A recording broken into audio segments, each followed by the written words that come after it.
If everyone can settle down, and if you can put your phones on silent mode, please.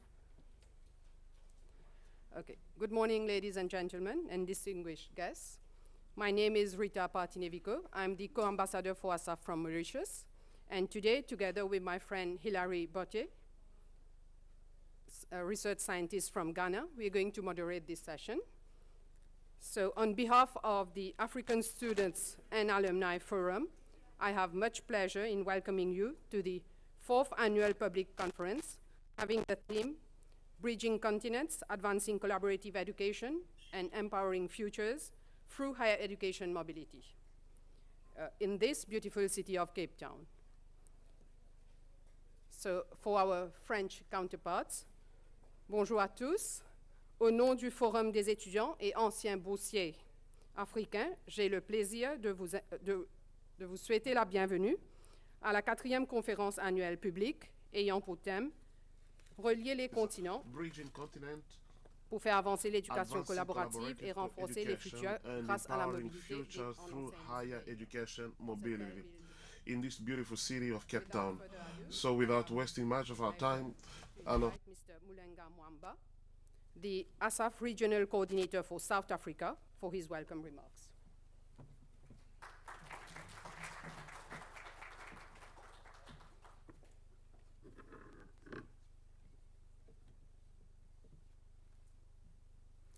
Good morning to you all. Okay. Allow me to recognize the presence of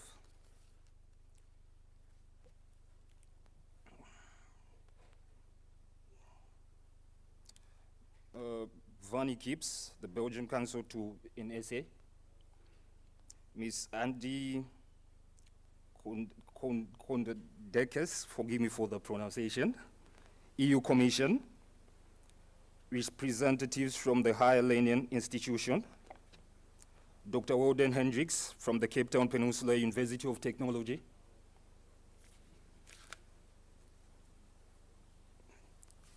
Dr. Nelly, our ASAF co-ambassador, our ASAF president, sorry.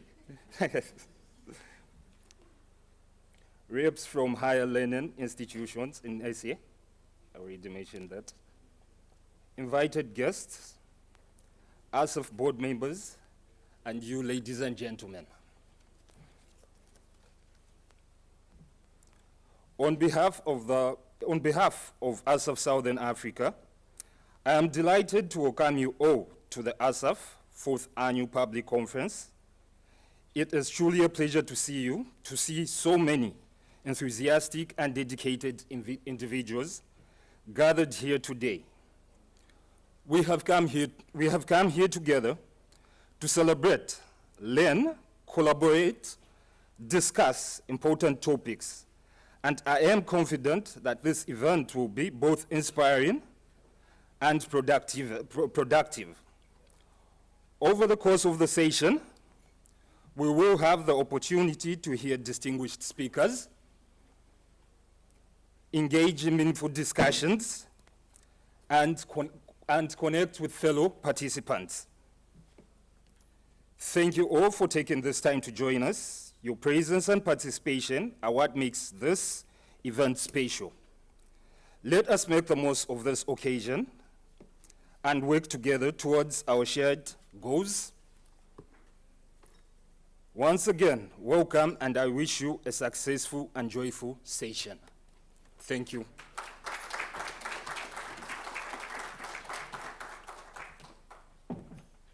Thank you, Mr. Mwamba, for being with us today and for your kind words. I now have the pleasure in welcoming Dr. Nelly Sachi-Hagen, the distinguished president of ASAF, for her welcoming words.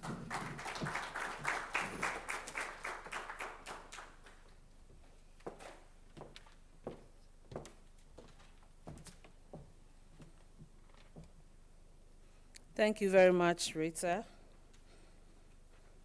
The Erasmus Plus Program Manager at the European Education and Culture Executive Agency, EACA, Ms. Andy Kutudansky, the Consulate General of Belgium in Cape Town, Ms. Vanya Capes, our distinguished speakers and panelists, Ms. Joy Nugabi, Department of Higher Education and Training, International Scholarships, South Africa. Brother Damien Mozoon, Young African Actor for Quality Education, Government, Accountability and Justice, AINA Think Tank CEO. Dr. Walden Hendricks, Cape Peninsula University of Technology, AUD, South Africa. Mrs. Carol Takam, Community Manager.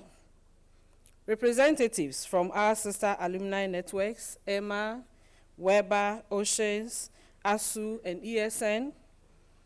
Invited guests, on-site and online. My fellow board members, dear ASAF members from all over Africa and Europe, ladies and gentlemen, good morning. On behalf of the ASAF board and the AGF organizing committee, I have the singular honor and pleasure to welcome you all to the 4th ASAF Annual Public Conference here in the beautiful city of Cape Town.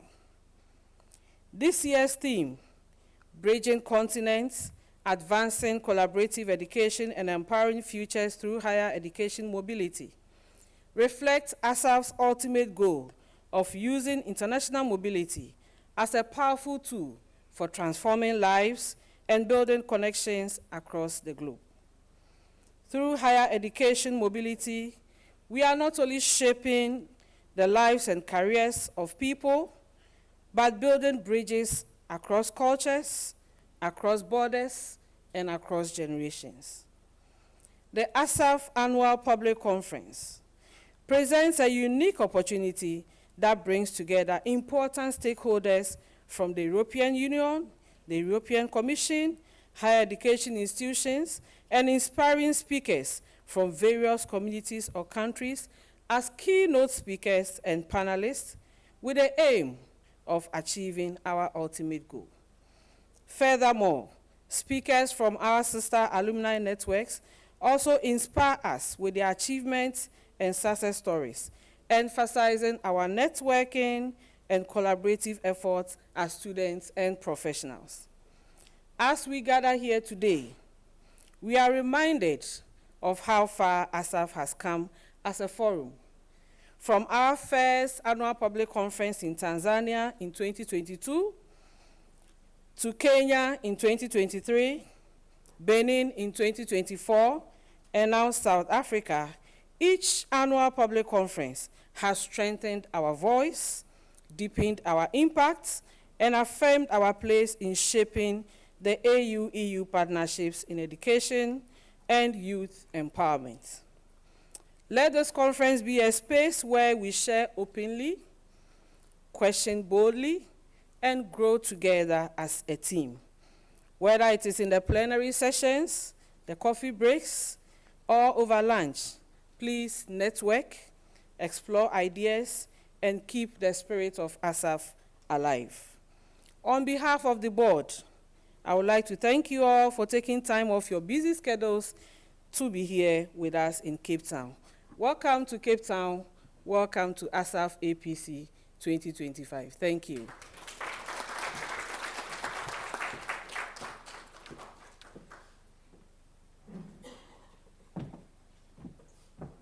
Thank you for your kind words. I now have the pleasure to welcome Dr. Walden Hendricks from the Cape Peninsula University of Technology for an opening remark.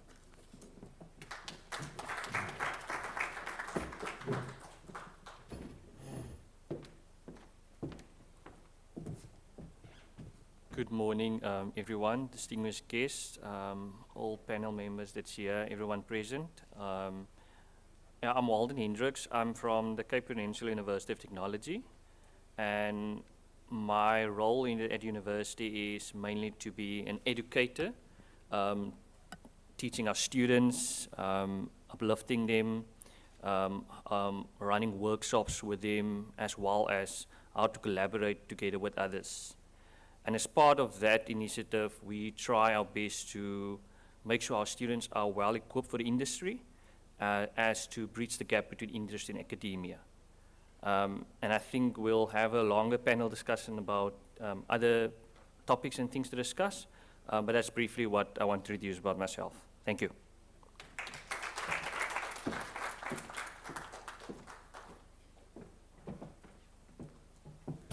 Thank you, Dr. Hendricks, for being with us today.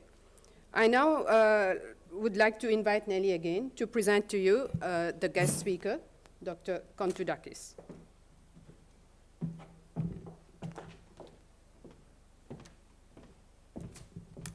Hello once again. I am privileged and honored once again to introduce a very prominent person among us this morning. Andy is currently an Erasmus Plus Program Manager at EACA in the unit dealing with international partnerships and capacity building in higher education. She is an established economist in the maritime, shipping, and energy sectors with a master's degree in European and international studies. Prior to her post in EACA, she has held office as special scientist in the Greek Energy Regulator, RAE, until 2006.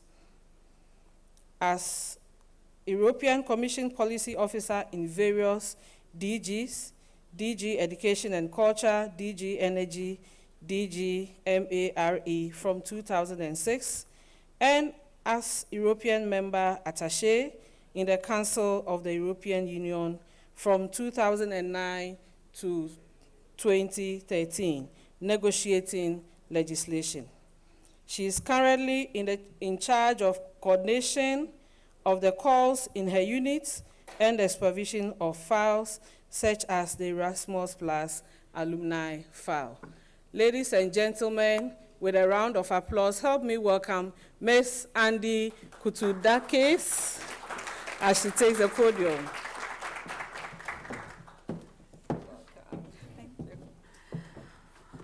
Well, good morning, everybody.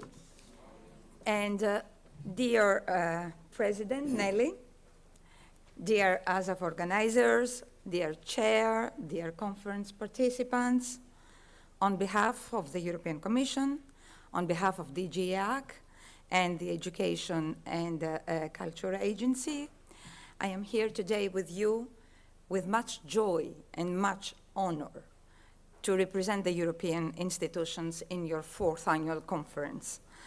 My participation confirms the staunch support and the partnership the EU maintains with the continent as a whole, with sub-Saharan Africa in this particular setting, with the network, this network, your network of bright professionals that constitute our interlocutors in the continent, our own Erasmus Plus ambassadors, our Erasmus Plus alumni in Africa, but also support to alumni at large, most of you here today as members of ASAF. We, the European Commission, and personally me, look at the opportunity offered today as a means to further facilitate you for local and global engagement and participation, to facilitate you to build your capacities and capabilities, and building and sustaining your ever vibrant community. I look, of course, forward to our discussions in the various panels today. I will be pleased to find out the wealth of information and the insights this can provide, and I remain available for exchanges with you in this regard. I will share our perspectives as well when it comes to our policies in the field of education and further afield, and in relation to our global policy considerations. These are shaped through initiatives such as the Global Gateway Strategy that you will hear me expand upon later on. And of course, I will be very pleased to hear you out on how we can better calibrate and shape these policies to mutual interest. how we can effectively foster meaningful and sustained youth participation and engagement from your side, how by enhancing access to opportunities or by building a vibrant alumni community and empowering young people, these last can be the true contributors to sustainable development and global policy making. And I am sure that you will be equally interested, very much interested, to hear how you can all contribute to and benefit from the opportunities available under all EU-led initiatives in this region, beyond those offered by Erasmus Plus as well. And you will have the opportunity to hear all about that in the day ahead through me, through other presentations, new projects on the ground by colleagues by DG INPA, for example, that you will see a video of, and the whole spectrum available under the Youth Mobility for Africa partnership that we have set in collaboration with Africa, the European Union and Africa. Thank you very much for being here with us today, and I'm looking forward to some very engaging exchanges. Thanks.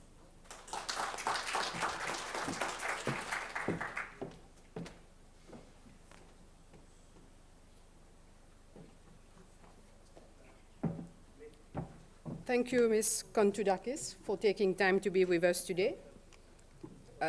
Ladies and gentlemen, I now have the pleasure in calling upon Ms. Joy Nugabe from the Department of Higher Education and Training, International Scholarship, South Africa, for her remarks.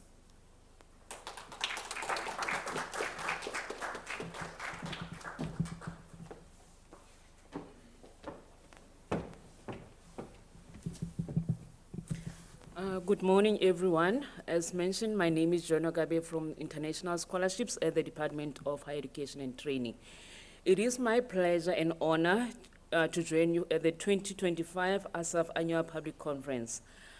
I bring with me greetings from the department and the organizers. I would like to thank you for inviting the department to join this prestigious conference. I have accepted this invitation as it was extended to my director, and due to his commitment, he entrusted me to represent him. So I hope I am going to be representing him well. Today's theme, inclusivity in education, ensuring access to quality education for all, regardless of background, is both timely and deeply personal to my work, as at the department, I coordinate international scholarship programs that is aimed at expanding access to our South African students to ensure that they access high-quality programs that is aiming at global recognizing this education. Many of our students, they are from previously disadvantaged backgrounds. So most of them, they are first-generation scholars, and this comes as a very prestigious opportunity for them and their communities. Later on, when we discuss this, I will expand on this. Thank you so much for inviting me. I hope I am going to have a very good and collaborative time here. Thank you so much.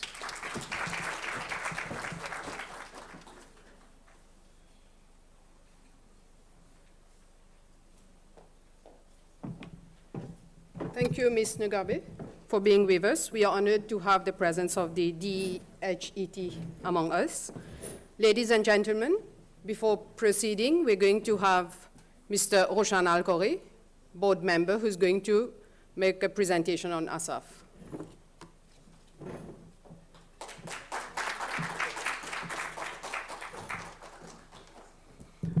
Good morning, everyone. Bonjour tout le monde. I hope you are energized to have a great day with us today. So on behalf of the board, I also welcome you, and all protocol observed. I will proceed with the presentation of ASAF. Can we display the presentation? Okay, thank you. So I think most of us in this room, we are already familiar with ASAF, but there are always additional information that we learn from our peers, from our friends about what we do well, what not so well. So I'm pleased to present ASAF to all members and guests present. So today's conference is about bridging continents, advancing collaborative education and empowering futures through higher education mobility, for which a majority of us have benefited in one way or another. So who are we when we talk about ASAF? What is that organization? So the African Student and Alumni Forum is a Pan-African forum of students, staff, and alumni who have benefited from the African Union and European Union funded scholarship. So among these scholarships, we recognize the Erasmus Mundus scholarship, the Erasmus Plus scholarship, Intra-Africa Mobility Scheme, Intra-ACP Mobility Scheme, African Union NINERE scholarship. And we should be very pleased and proud of ourselves to say that as at now we have more than 2,000 members. And it's a quite huge forum in terms of membership. And we're also present in 48 countries with currently 37 co-ambassadors representing ASAF from 34 different countries. It's a nice network, well represented in the continent. So our mission is to become an inclusive and cross-cultural platform that contribute to the achievement of the United Nations SDGs. The objectives of the African Union agenda about the Africa we want and the partnership between Africa and the European Union. So our vision as ASAF is to be a platform for African change makers who use their skills and knowledge. No. Would you like to move in front to see the presentation? Yeah, please. Thank you.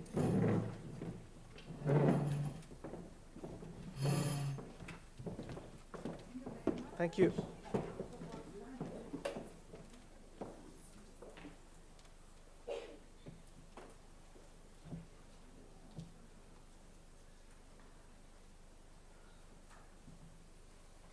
Okay, so our vision is to become a platform for African change makers who use our skills and knowledge to drive a comprehensive transformation of the continent, particularly by improving the quality of education and increasing employment opportunities.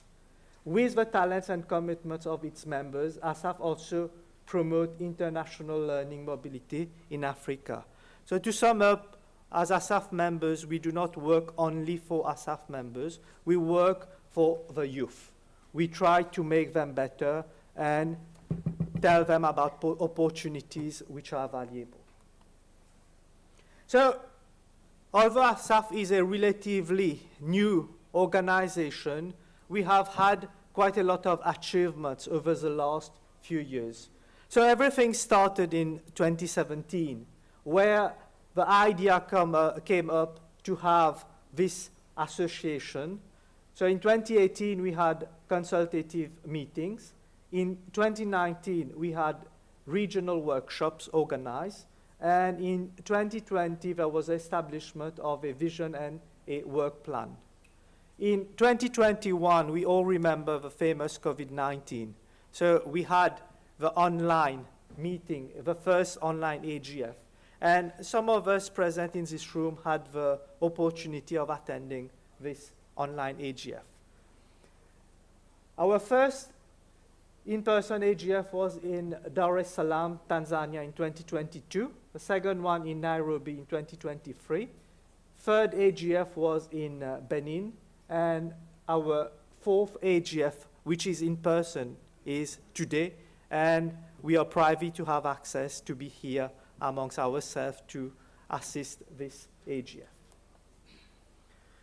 In terms of organizational structure, we have the ASAF board, and then we have different members of the ASAF board assuming different responsibilities, all equally important. So we have our president, we have our two vice presidents, and then we have liaison officers. So here I would say that I'm in the current board, and I can say that we have a great team, great work is being done, and we are moving forward with a lot of projects. And on the ground, we have our co-ambassadors who are very important personalities for ASAF because they implement projects, they are the ones who are in touch with the members. And then we have our ASAF members, equally important because they represent ASAF wherever they go, and in all the action they do, they represent ASAF. So on the field, we have had quite a lot of successful projects. And here we list the project. I will not go by reading the project's name or countries, but you can see in the slide, it's quite a lot happening with ASAF and within ASAF. In 2025, we have some of the local events in different countries: Ghana, Nigeria, Mauritius, Madagascar, Zambia, Morocco, Congo, and Cameroon. And we just yesterday, we had our co-ambassador training in Cape Town and our South African regional training in Cape Town.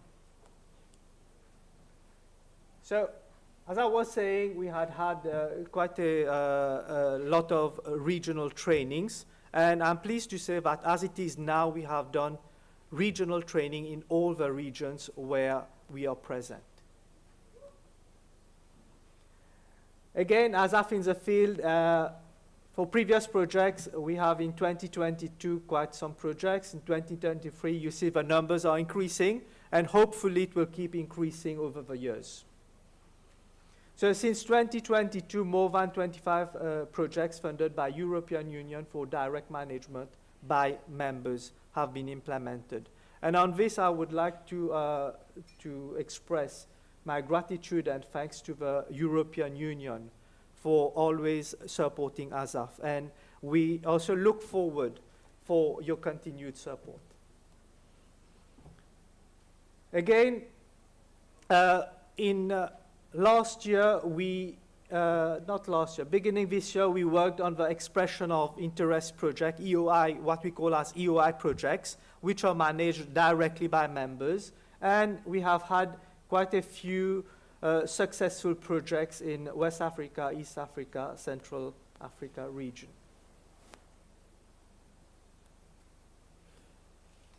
So some of the work package project 2025, we can see we had in Ethiopia, Kenya, and I think Yenesu is here. He was the one leading the project in Ethiopia. And we had Ghana, Nigeria, Senegal, Kenya. So very fruitful project. And what I can say for the EOI projects, these were very innovative projects. Some were from the grassroots level and were very successful projects. So now, how to become a member? Basically, you have to meet the criteria of benefiting from a Erasmus Plus, Erasmus Mundus Intra-Africa Mobility Program. Then you submit your application, it's being processed, and eventually you become a member. And here we need to understand that whatever we do in ASAF, it's not for a salary, it's mostly to give back to society.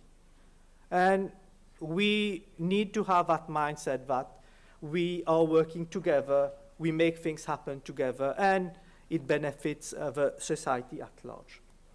So with this, I would like to thank you for your attention, and I wish all of you a very fruitful conference. Thank you.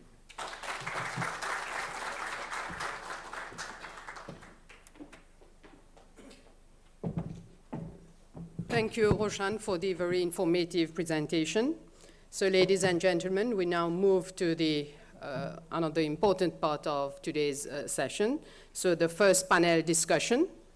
The theme for the first panel discussion is inclusivity in education, ensuring access to quality education for all, regardless of background. So, on the panel today, we have Ms. Joy Nugabe. If you can join us here. She is from the Department of Higher Education and Training, International Scholarships, South Africa.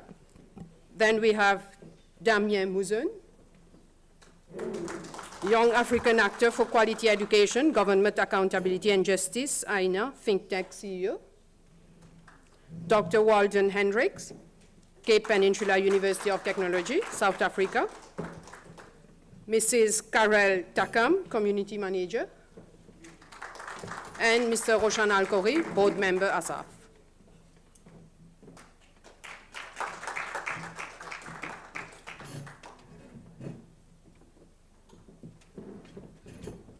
So, dear panel members, you have 1 hour to discuss on this important topic.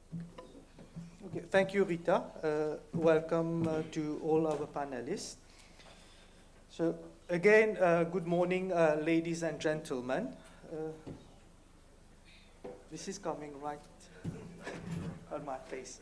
So if you don't mind, I will just, it's also disturbing, you know. Can you just put a bit of this on paper? Yeah, good. Thank you. That's better. So good morning, ladies and gentlemen. So education is widely recognized as a fundamental human rights and a powerful driver for social equity, mobility, and economic development. Yet, across Africa and beyond, we continue to see gaps in access and quality education. These are driven by factors such as socio-economic status, geography, at times gender, disability, and other intersecting forms of disadvantage. I am Roshan Al-Khoury. I'm an ASAF board member, and I'm also the director of IT at the University of Mauritius. So I'm from Mauritius. Today, in this panel discussion, we will ask a central and urgent questions that we'll try to find some answers to. How can we make quality education not only available, but also accessible and inclusive for all, regardless of background? So I will give the floor to our esteemed panelists for a brief introduction. Then we will delve in the discussion. So I pass on to you, and then a brief introduction, and then we start with the discussion. Thank you, sir. Hello, everyone. I am Karel Takam. I come from Cameroon. My English is not very well, but I try to speak small English. But today and now I will speak in French. Comme introduction pour le thème. Just for introduction of the theme, inclusion in education, guarantee access to education for everyone, despite background. This is important for humanity. Its introduction, the inclusion education means that all the children, young and adults, without any distinction, without taking into account their background or situation of handicap, of disability, have access to education in an environment that is adapted to their needs. This is the small introduction that I prepared for this topic. Thank you.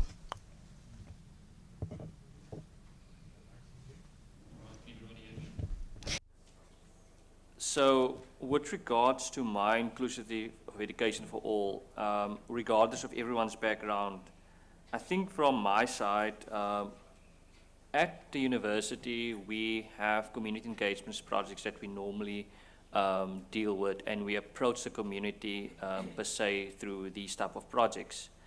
There is a project that I was involved with in 2022, which was a, we call it the CET. It's the Community Engagement Training College. And they are at a level of where you deal with someone who didn't complete high school or matric or grade 12. They would end and maybe finish their school level at grade 9 or 10, which means that they don't have the matric certificate. So the CET college then drives this mechanism where they allow you to do extra learning outside the scope of a high school. This is called night school. In the old days, we called it night school, where an adult person would go to school and, you know, upload to train a different, complete a certain subject he couldn't complete during his studies. Now, what we've done is, I'm from IT, so I'm an IT lecturer at CPUT, and so we decided to look at Moodle as a learning management system and drive this project with that CET college. And that allowed the college now to not be left behind, because this was prior to COVID-19. And what we've done is improve them, giving them access to a learning management system, not even being at a university or tertiary education institution, but giving that ability to them that they can use this Moodle learning management system and actually access the content, access the materials while they're still at work and while they have other activities with family and other responsibilities. Yeah, so that's my brief introduction regarding to inclusive education for all and how we have tried to drive that project to allow giving them education while they're busy with other activities, but giving them access also to a learning management system which they can access the course whenever they can and upskill themselves. Thank you.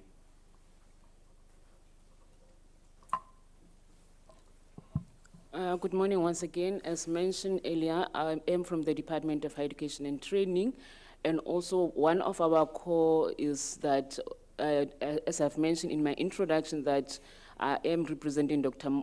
Temo Moyo, who is our national focal point for Erasmus Plus projects. At the department, we are the central point where all the universities, when they need information about all the Erasmus Plus projects, we do reach out to them, assist them with information sessions, how to submit a proposal. Also, we do promote the Erasmus Plus opportunities to all our 26 universities, not only universities, including our TVET colleges. As the department, we are responsible not only for the formal universities, but we are also involved in the ensuring that post-education sectors across the board receive access. As my colleague from the Cape Peninsula Universities has also mentioned, that they also provide access to our CET community engagement institutions. The department also oversees that process.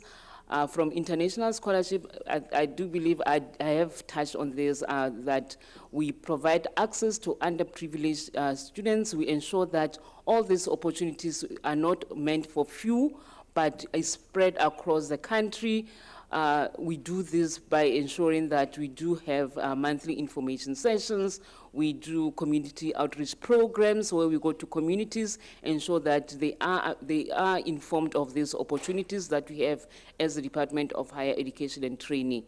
The opportunities, they are only limited to Erasmus Plus, but we do provide funding for South African students to go and pursue their studies in countries like China, Hungary, Russia, Serbia, to name a few. So these are all the opportunities that we have as a department. Thank you. Thank you very much. Bonjour à tous. J'aimerais parler aussi en français. I also want to speak French. I come from Benin, and I was born in Benin. But people were calling me the child of the continent because from I face challenges, and I'm focusing on activism to fight for the improvement of education in my country. And I was sent to exile in Ghana, and I also went to Rwanda. I went to most African countries. I understood that many can be educated, but without being really educated, without the knowledge. So what I try to do is to go to the remote areas. We organize ourselves, and when I see such events where we see the contribution of the European Union, I think that for those who have had access to benefit, they should also share. So those who have had these opportunities that others did not have, we need, through the synergies that we have, fight for, to give something so that we don't always remain dependent. And I'm very proud to be here with you. I'm proud that I've had this opportunity to be with you in this panel, and I hope that we'll continue discussions. Thank you. Merci.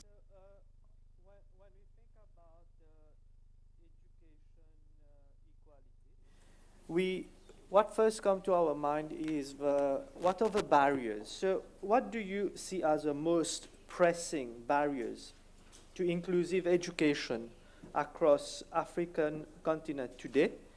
And how can we start to dismantle those barriers?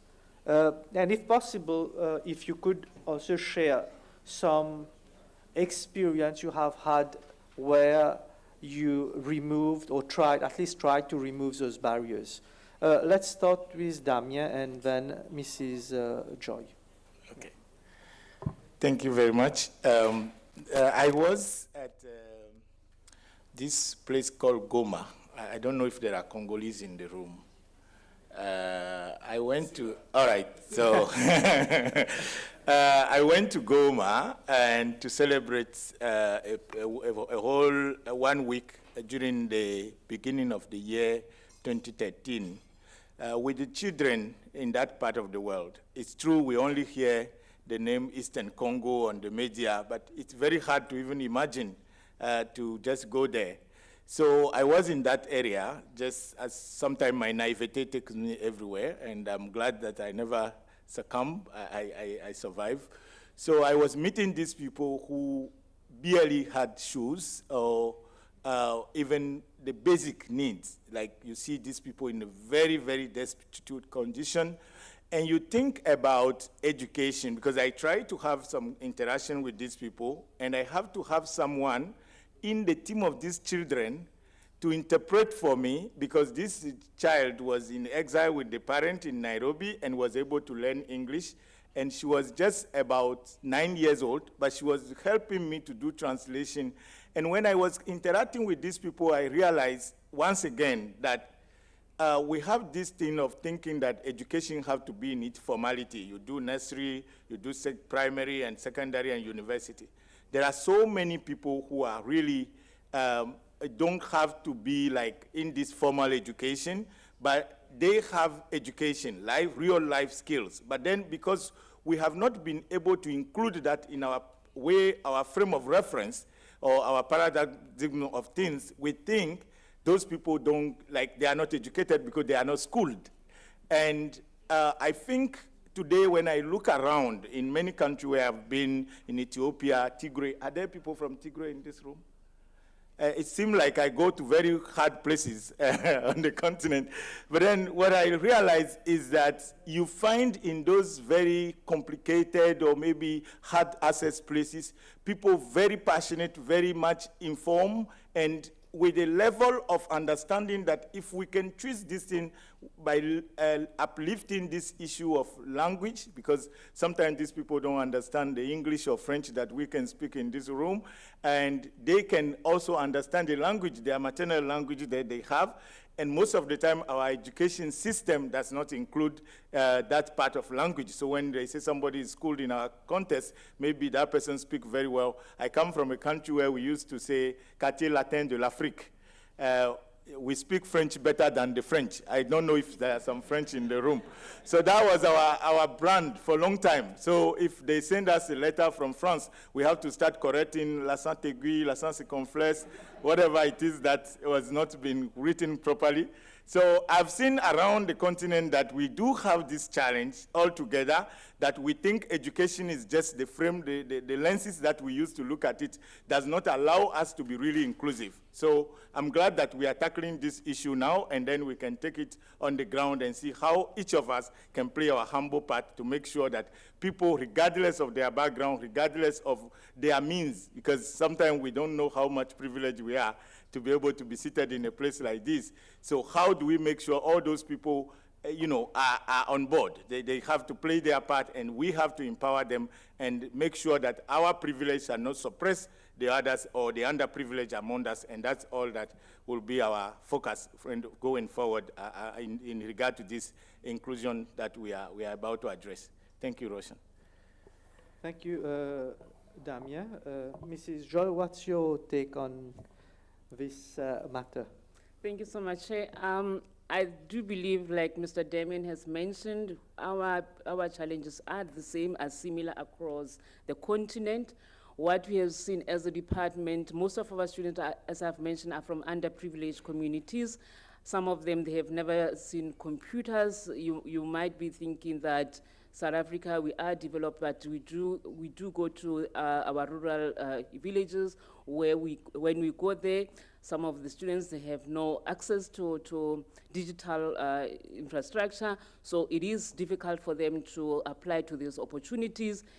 Most of these opportunities, we publish them on our website, and for them, when we do mention that you need to go back and check this on our platforms, they are struggling. So it is a challenge, because if we really want to change the landscape of education to ensure that it is for all, we also need to ensure that all our communities have access to digital platforms. Some of our programs, they are in foreign languages. South Africa, we do have 12 official languages. However, when we do send students to China, the government in China is requiring students to pursue studies in the Chinese language. So when we do go out and advocate for these opportunities, most of the students, when we advocate, they will be saying the language is a barrier. So most of them, they will not want to take up these opportunities because of the language barrier. Again, some of these students, they are some of them have completed their undergraduate qualifications or their master's program. They want to continue their studies. However, where they studied in South Africa, they might have been financially excluded, or they might have been owing the university. So some of them, it is difficult for them to apply because the university will hold their records. So when you apply, you need to submit your academic record. So those are some of the challenges that our South African students face. And the biggest challenge, again, we say we want to be inclusive. However, when we say inclusive, we also need to think about those who are less abled. Our students, for example, at the department, we do have a colleague who represent the blind because he is blind. So he came to my office and said to me, Joy, we do have these opportunities, but they are excluding our communities. So we also need to be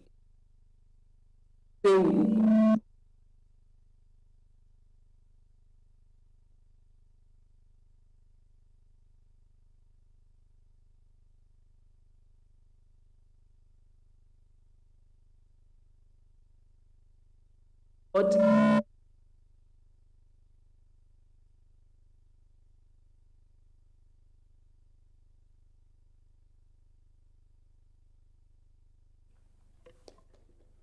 you, Mrs. Joy. I think you are right in saying that true inclusivity, when we talk about true inclusivity, it goes beyond just enrolling students. It also involves ensuring meaningful participation, representation, and equitable learning outcomes. So we also now looking at the outcome versus only the enrollment.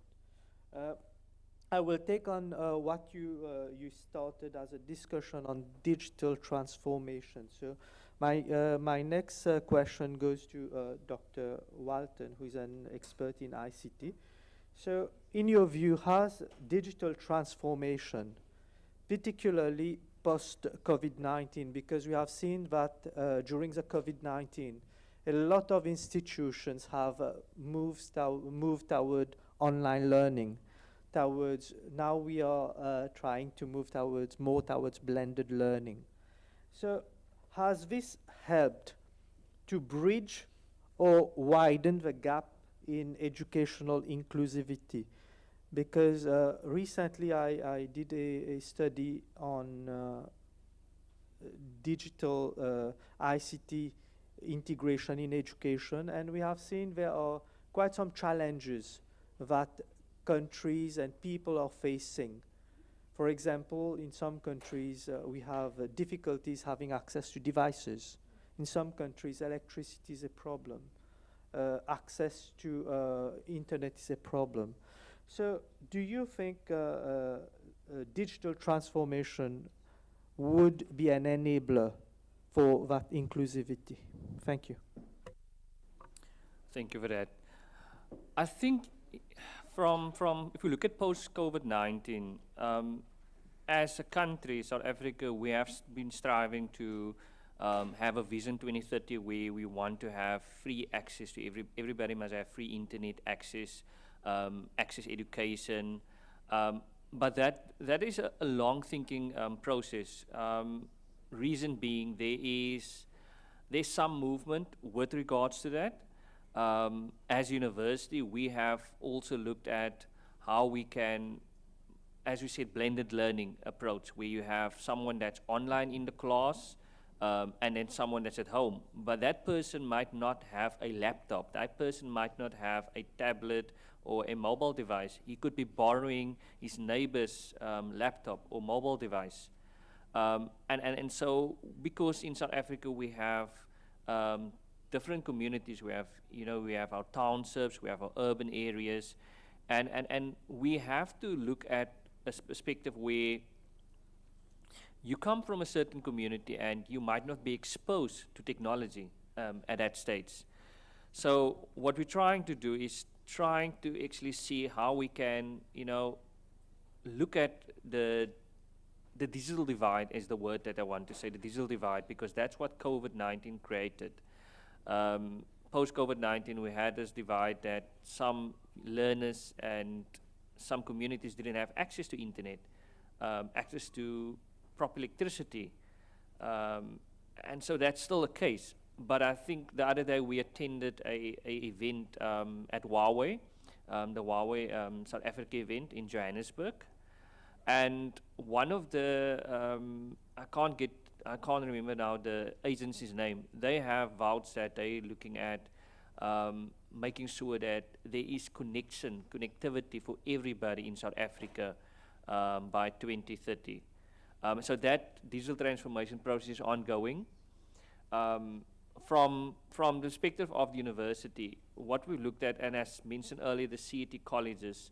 So with regards to this Moodle learning management system, we also introduced to them. There was problems where you find out when you go to these communities that most of them are using a chalkboard with chalk, the green board, or where you write on the board and you teach and educate your learners. Most of them don't know what a laptop is, how to use a keyboard, how to use a mouse, And so these initiatives that we do, these projects that we do, we try to make them use tablets as in a way of how to get closer to, the cheaper way of, getting a laptop.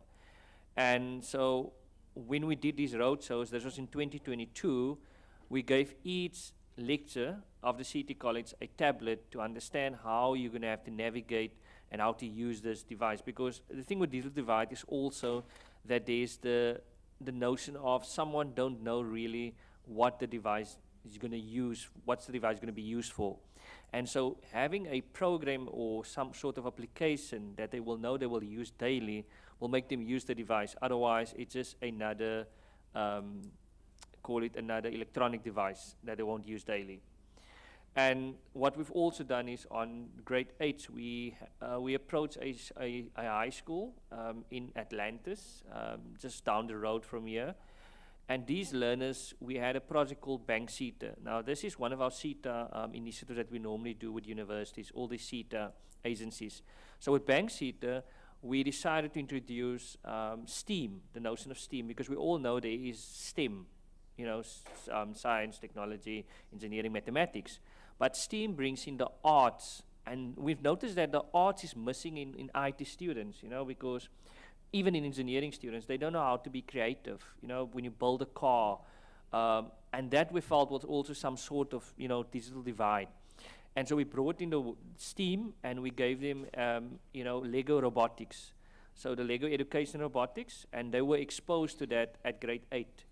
What it allowed them to do is understand how to build, how to code, how to program, word blocks, and also how to find out what your career would be in the next 3 years when they complete their matric.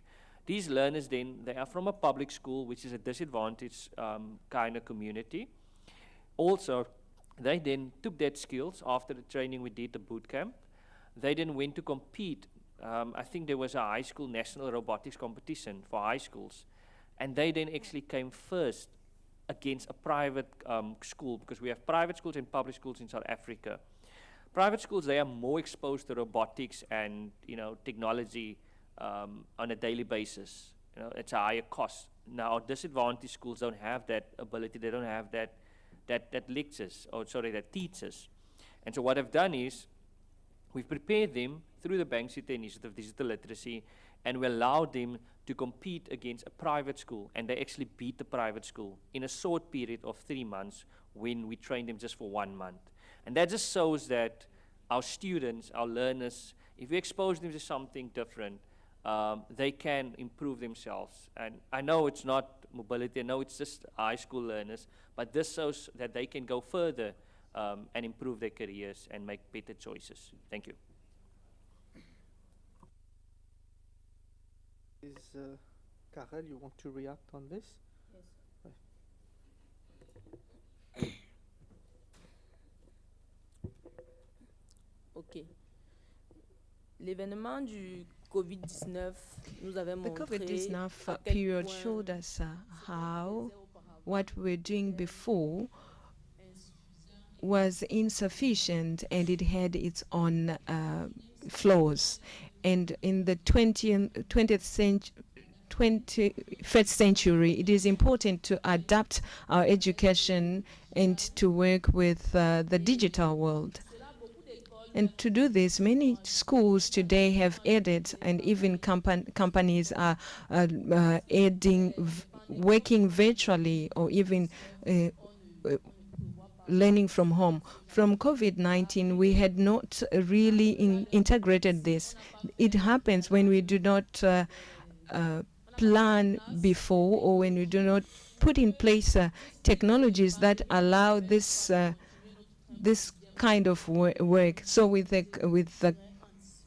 COVID or with any type of pandemic, it's good to be able to work even from home. So it is very important that in the 21st century and in 2025, we need to include in education, from the basic education, we need to include new technologies. We are seeing the advent of AI.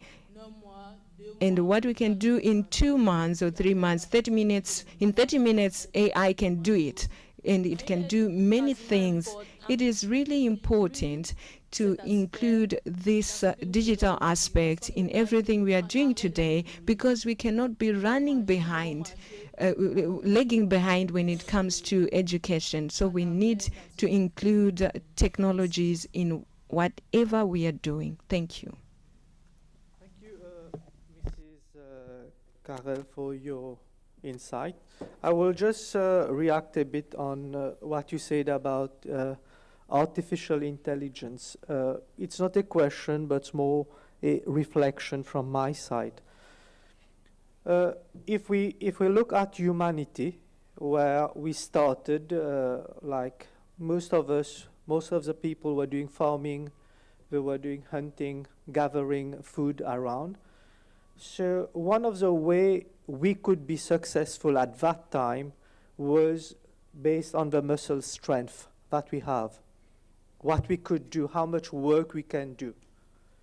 And with mechanization, we have seen that muscle strength does not equate to success, because we have machines which outperform human beings. This is where we started measuring our strength using horsepower. So as a human being, we cannot run faster as compared to a motorcycle, a car. And a human being has 0.5 HP, and a plane has 1 million HP. So then human beings said, okay, in terms of strength, we cannot compare to technology, so let's use it. Now, recently, we have had the advent of AI, artificial intelligence. And here, if we look at human being, our average IQ would be around 100. Some a bit less, some a bit more. For Elon Musk, it's like 155. But we see that AI system has already an IQ which exceeds 155, and it's increasing exponentially as per Moore's law. So if we look at the future, maybe the most successful human being would not be the one with the highest IQ. It might be the one who is making use of technology to succeed, just like we were using mechanization at that time. And now the future is in using the advanced technology to make the technology work for us. And yet, we see that, unfortunately, these technologies might not be accessible to everyone. So with this reflection, I will move to another area which we need to consider when we talk about inclusivity. This is about policy and practice. All right? So let's now reflect on the structural and institutional dimension. Damia, I will pass on the floor to you. So are there existing policies at national and probably for institutional level, Madame Joy may respond, doing enough to promote inclusive education? If not, where do you see the gap, and what are we doing like to bridge this gap in terms of policy? Damien. Alors, quand la sœur Nelly m'a invité pour ce programme, I was invited for this program, and she spoke to me about the objective of our meeting this time, I was quite seduced by the theme, and one of the researches that I made is that I found myself in Ghana, curiously. I met her before coming here, but there's this document which I came along with, it was published by a Ghanaian, not me. And today we could have been intentional. For those who know education, the title is What the World Fails to Teach About Education. Sadly, such documents are not on Amazon for people to have access to it. But if you are lucky to browse through, I've even adopted it for my students. While coming here, I brought a few copies, just in case we are able to meet as panelists in order to discuss. And this considers some dimensions that the former system is not considering. We have, it's true that the balance of this meeting allows us to understand that we have government officials who are here, we have activists like us who do not have titles per se, or we don't have huge budget, but at least we move around, we go and meet the population in order to do what we have to do. This aspect of the thing, is it something that the formal sector can integrate, or maybe we can integrate the functioning of this aspect in our way of bringing our solution to the thing? I believe that the problem that we have today, it's about synergy and integration, and the fact that we are able to see beyond a convention, because it's as if we are all together boxed in some box, thinking that it's only the government that will do it, rather than each individual,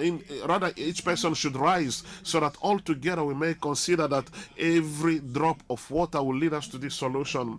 I will not talk for the governments, I will talk about activists and those who are independent and they want to bring their contribution. Governments are not your opponents.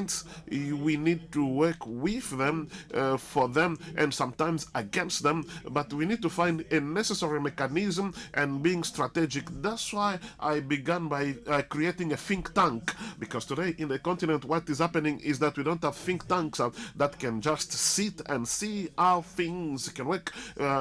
People can just sit and think and how they can improve things, and in order to copy paste what is working well elsewhere and adapt it to the context.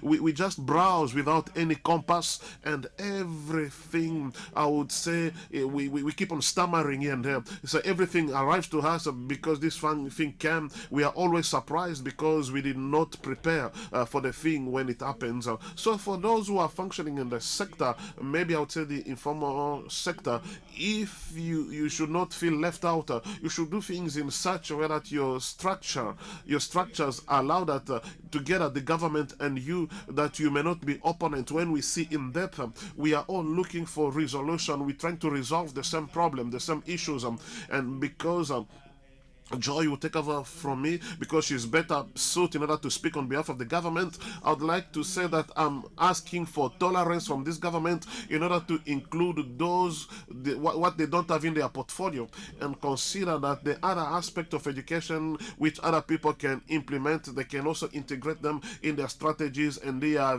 plan, so that we may work in synergy to resolve the same issues, because we are all facing the same challenges. Thank you.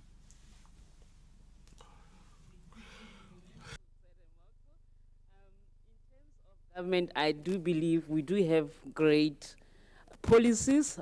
We are guided by the white policy, education white policy, white paper, where it says we need to ensure that we provide access to previously disadvantaged, especially women, people with disabilities. As government, what we need to do, we need to ensure that these policies, they are sitting there, but they should be implemented. How so? We need to ensure that we all, when we receive these offers from our partner countries, we need to sit with them, because we sit on the advisory boards to say they need to also, in the back of their minds, also know about our South African complexities, our challenges as a country, to ensure that our scholarship, they redress our background, to ensure that South Africans from previously disadvantaged communities are successful. They don't only apply, but they are successful. They are able to uptake these opportunities. They go and study abroad, come back and change the status quo. Some of these, as I've mentioned, some of these students, they are from the first generation. when they go there, when they go abroad, they will be the first in their communities to study abroad. So it is a prestige to them to say, let's ensure that our students, when they go there, we support them so that when they come back with qualification. It is important that we nurture our students so that during their journey, they do not just go there and then come back without qualification. It is important that we nurture the relationship. Also, what we do as government, we do ensure that our students, when they apply, we inform them, because when we do this advocacy with communities, some of them, they do not understand what is a scholarship. A scholarship, we do inform them that this is a fully funded program where they do not need to cover the cost. So also it is important that we ensure that when we do the advocacy, we ensure that the students understand that the scholarship is not expecting them to pay.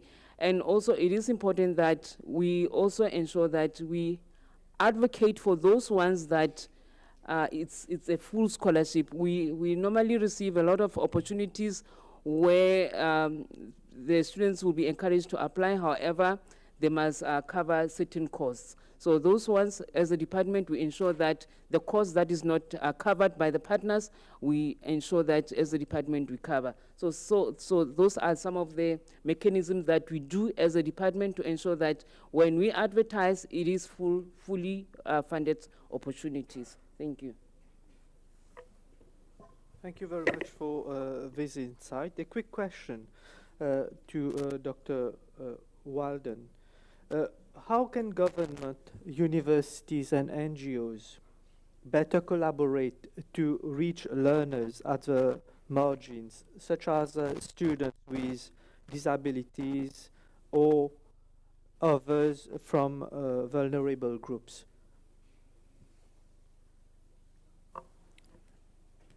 Okay, so your question is how can government, universities, NGOs work together? I think with a forum like the ASF, ASAF would be the first approach. There's ways of communicating to the communities through certain initiatives. But I think it's more about there must be a driving motivation from a central part. We could say that higher education can be involved there, but I think it's more about how to reach the community, because, like I said, not everybody has access to a digital device. So you either have to use a radio stations, maybe SMSs, or I wouldn't say WhatsApp because not everybody's got data. So SMSs, radio stations, word of mouths, getting those community activists also involved for each particular, I wouldn't say reasons, but every zones that we have in South Africa. Those ways of how someone from a community gives you information would help the community better, because they'll understand it's from someone from our community that wants us to be more involved. Yeah, I would say that. Thank you. Thank you, Dr. Walton. Mrs. Karel, do you have anything you would like to add? No, sir. No, sir. It's okay? No, sir, it's okay. Okay, good. So now let's move to another aspect which is very important even in education. It concerns innovation and equity. So can the panelists share projects, program, or any innovation, perhaps in your country or any other countries where you are involved, that has significantly improved educational access or inclusivity? We know that digital tools have a lot of potential, right? But these potential should be, these technologies should be paired with accessibility features, such as maybe local language content, offline delivery options. And as Dr. Walden mentioned, rightly so, in a study which we carried out, we were a bit surprised that during COVID-19, although we were talking about full connectivity in certain countries, a lot of African countries relied on radio for communicating lessons to students. So access to technology like WhatsApp or Teams at that time or Skype at that time, this did not work because of certain constraints, which are, sometimes we don't even think about these as constraints, but these are real things happening on the ground.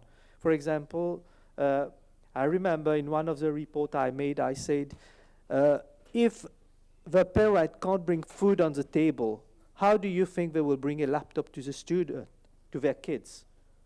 So this is the reality we are facing, and at times we just put a blindfold behind. So these are things which are important when we talk about equity. So what are the innovative projects you can think about which you have implemented or you have participated in which help to bridge that gap? Thank you. I would like to talk about one thing that was much recent with Netflix. We're talking about using AI, the technology and all this into education, but now people don't have sometimes this gadget, and this was already mentioned. So there has been a project recently, some of the countries you are from are involved with, and Netflix is supporting these countries through a company in India that provide the devices that are affordable, and then they provide it to the rural communities and to these people, and they help them connect with Airtel. I think Airtel also was part of the arrangement, and then they had a connectivity that is very cheap, like something less than $3 or maybe $2 per month. Then this person can have full internet over the month and also access to call, and they can have communication. So what is missing is that those innovative approach do not include how we can leverage on those things for education. So sometimes they say science without conscience, it's a challenge, and it's becoming really a challenge because we think about how to provide these things to people, but we don't back it up with the way that people have access to this technology today, but you know, they are most destructive with it. It becomes a tool for destruction more than a tool for building. There is a friend of mine in Israel called Yuval Noah Harari, and I wish most of you can read his books. One of the last books he wrote was 21 Lessons for 21st Century. The one who wrote about Sapiens and the rest of it. Today we have to look at these things, innovation we are talking about. Education should not be only what happened in the classroom. So we have other aspect of this, like I don't want to throw flowers to Russian, but if you are in Mauritius, for instance, and you are a student, you can have a chance to take a bus without having to pay because you are a student. And if the government include facilities like that, I don't know why we have to make these things so complicated, yet we can go from basic approach and solutions that can help. In most countries, for instance, people cannot think that the fact that students can take a bus without payment because it's subsidized by the government will help access to those schools. And I'm talking under the watch of Roshan here, who is from Mauritius, which is trying to implement something like that. And I think many countries you go to, there are all these kind of small ideas, like even what we are doing now with the think tank. We are trying to make sure that we have this kind of centers of innovation where the books and the documentation are available. And young people who can come, they can challenge themselves and be able to build their capacity from the bottom up with what they have. Because sometimes we go to the village and we think these kids, they are not smart. And I record even as a child, we used to dress well. I have to say that I come a bit from a privilege, but then because of my stubbornness, I ended up on the street. But I think what I lived when I was a child, they would drove us with a nice car to the village, and we will come well-dressed and clean, and those kids in the village, we think they were not smart, because they will not be dressed up, they will be dirty, and they will not have this, but they are able to think to make their own ball out of anything. They make their own toy, they make everything for themselves from their innovation and creativity. But because they have not been to school and dress well like us and drive in a nice car, we think these guys are not smart, as if being smart is only the way we look beyond what's happening in our brains. So I think there are a lot of things today that we have to look at when we are talking about innovation and creativity, and take it outside of the frame that we are used to. So those kids in the village, imagine the creativity and innovation they have that is often overlooked. If this were founded, maybe we could have already the planes and all these things, because some of them you will see they will take this wasted thing, like the conserve, when the mothers cook, they take this and they put a hole on it and they can make their phone call with it.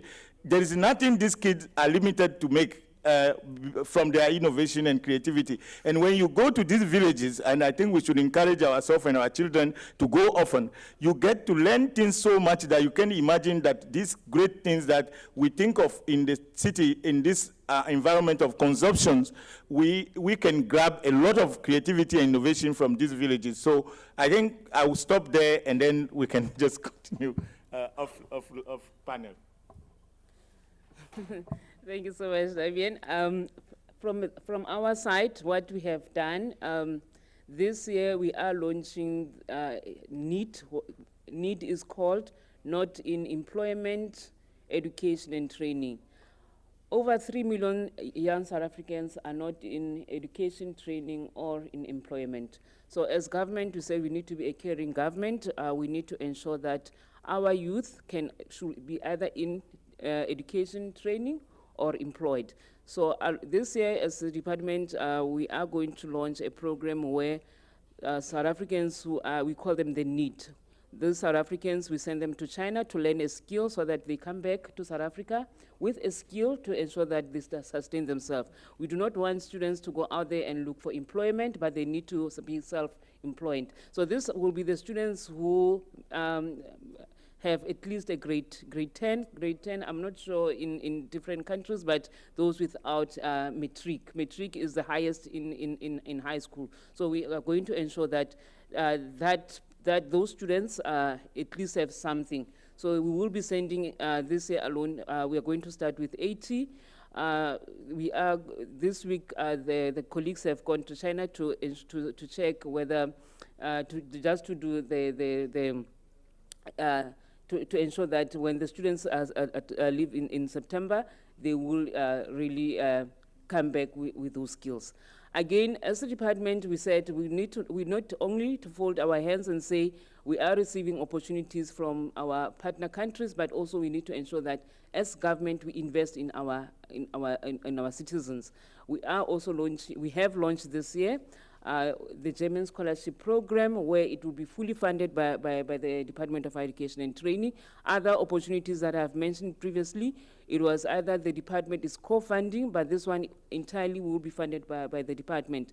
We are going to be sending 145 students to Germany to pursue their studies we have 30 who will be in foundation, 50 who will be pursuing the bachelor's program, 50 masters, and we have, it was 15, some of them have declined, so we have 12 who will be pursuing their PhDs in Germany. So I think those are some of the initiatives that as government we are doing, not only in Germany, we are also going to send some students in Japan, in France and other countries. So those will be fully funded by the South African government to ensure that we open access.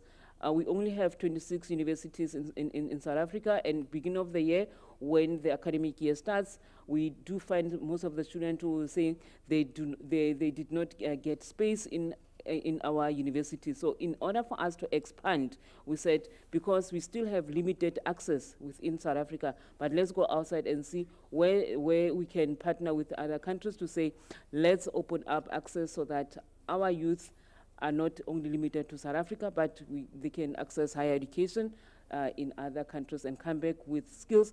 Those that we sent is especially in those skills that we are lacking in the country, to ensure that when they come back with new skills. Thank you.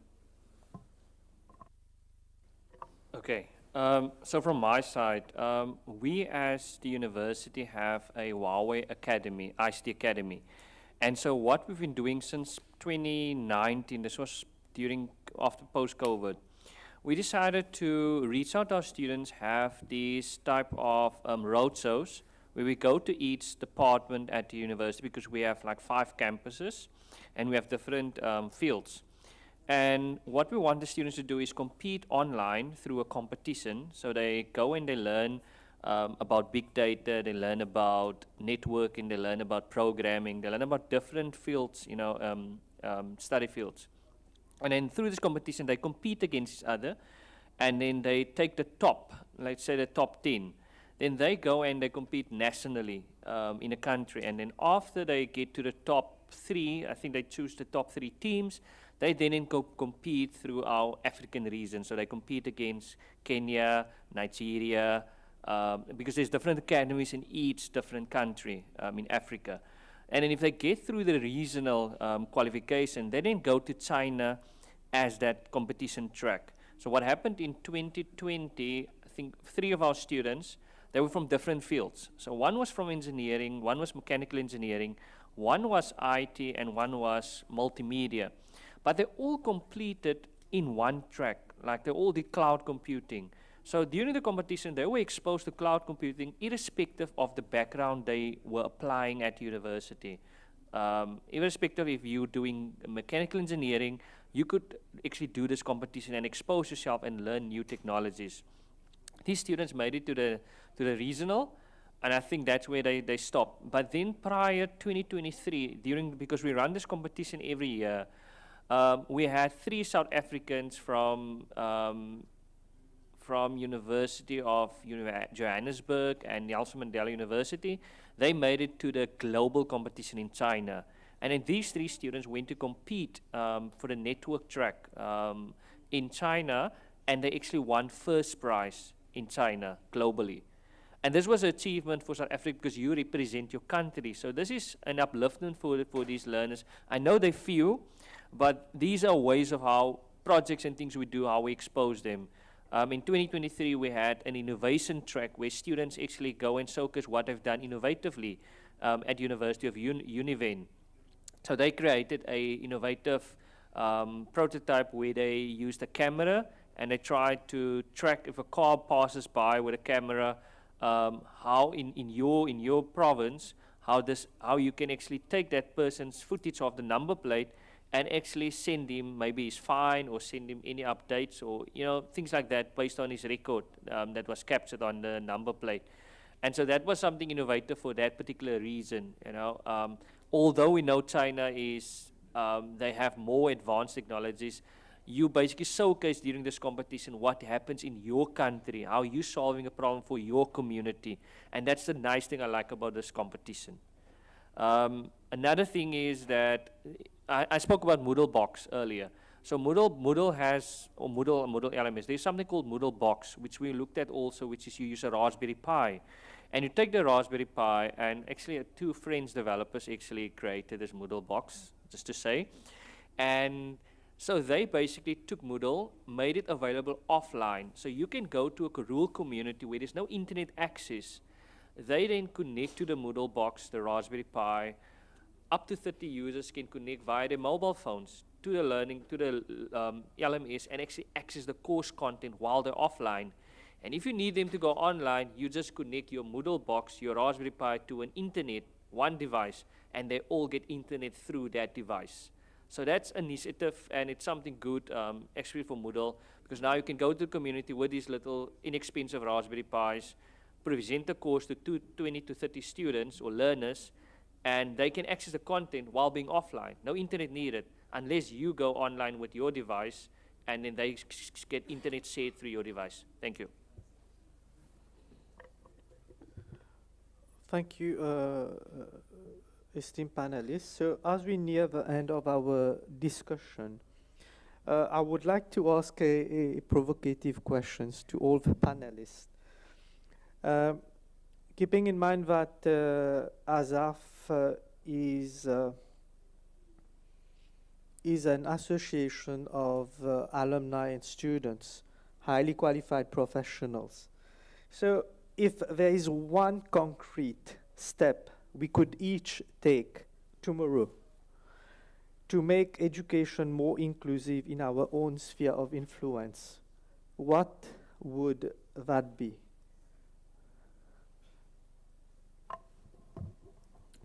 I think we just need to become intentional, much more intentional, I would say, about how we address the issue of inclusion in education field.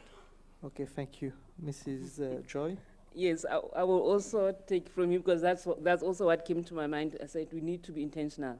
We do have these policies, but let's start implementing them. Let's not have these opportunities for only the selected few, but let's ensure that everyone who qualifies has access to these opportunities and take a lead. Yes. Thank you, Mrs. Joy. Dr. Walton? I say the same sentiment. Thank you. Mrs. Karel? Je pense la même chose que mes co-panélistes. I think the same thing. That was an easy question. I thought it would have been a difficult one for you all. So this being said, I will now open the floor for questions from ASAF members and guests present. So the floor is open for questions you may have. Even if it's a difficult question, go ahead. Yeah. Thank you.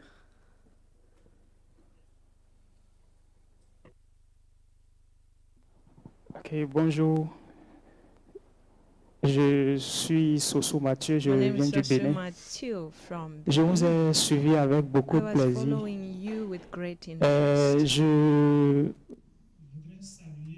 I would like to congratulate South Africa's efforts South Africa that is sending students to foreign countries to pursue their studies. I would like to know what is the follow-up policy that you have for these students, because there is a phenomenon, the brain drain. In Benin, for instance, it is common to hear that there are many Beninese doctors in France than in Benin. Now, about this issue linked to students living with disabilities, I think the problem is on the best. Now, to talk about the blind people, it's not easy for these people to study, and not many have this chance or this lack. So the problem is found from the beginning. There are very few students who have access to children, those living with disabilities. So not many are able to finish their primary school education or secondary school education, and as they pursue their studies, their studies rather, they continue to face challenges, and this challenge is very, very significant amongst women, and it's important to put in place policies that focus on inclusive education. It is not about just designing policies and do nothing about it, because in general, our governments are putting in place policies, but the implementation is a challenge. Thank you.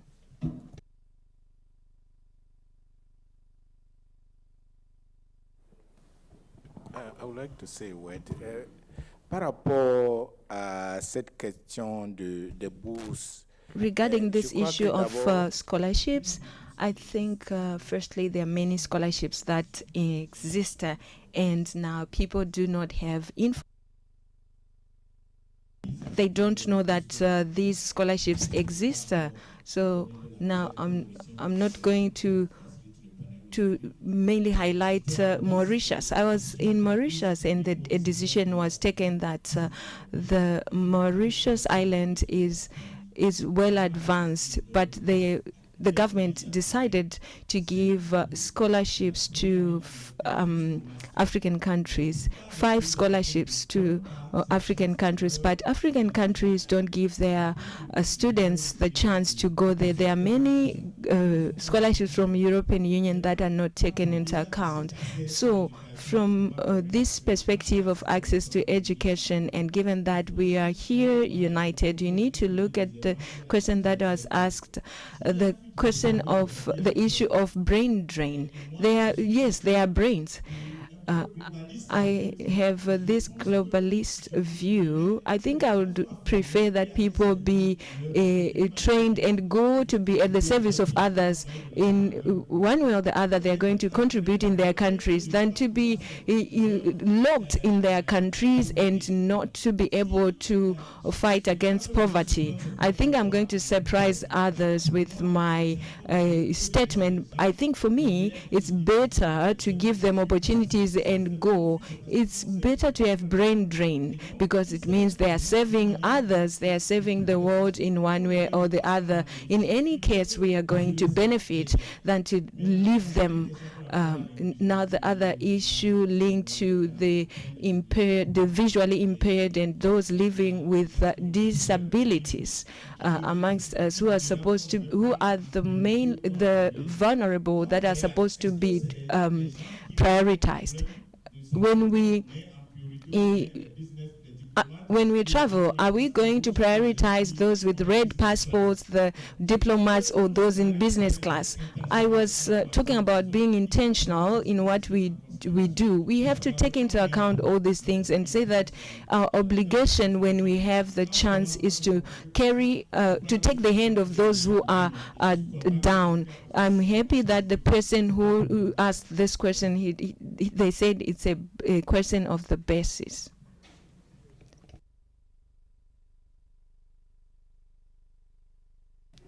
Your microphone, please. Okay. Okay. Thank you so much. Bonjour à toutes et à tous. Donc, Abdelwahab de Good morning, l'Algérie. everyone. I'm Abdelwahab from Algeria. Une question. I have être un peu a bref. question. I will try to be precise. Les deux problématiques que vous avez posées, On notamment the 2 issues that you have highlighted concerning inclusive education and digital inclusion. I think that these are 2 different issues: inclusive education that has to do with access to education, and I think in most cases it's an important issue. In Algeria, for instance, education is a fundamental right, and there is free access to education for everyone. Now, concerning digital inclusion, I think given the institutional approaches that you have presented, I think that in our country, in Algeria, the Ministry of Higher Education and Scientific Research put in place all the necessary platforms to allow students to have access to digital materials. I think sometimes there is a lack of interest when it comes to students. The students are not interested to the technologies. So the issue is mainly at the side of the students. So instead of talking about access to the digital, maybe you need to talk about the basics and talk about basic education and look at how we can learn and take advantage of technology, educate people how to harness these digital materials and take advantage of these digital technologies. I think I just wanted to add this small element.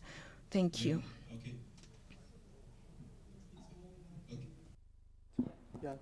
Thank you. Okay, thank you so much, panelists. for presentation. I'm Daniel Wafufoso, the board in charge of regional cooperation and integration. Yeah, I have questions for all the panelists because I've been listening carefully, and I happen also to be a previous co-ambassador, so I countries. First of all, to meet Joy.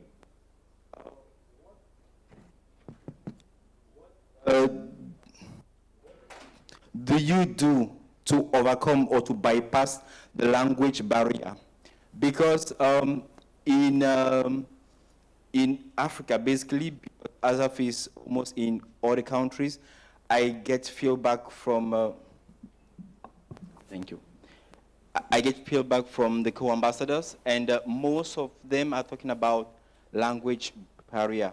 What do you do here in South Africa to bypass that?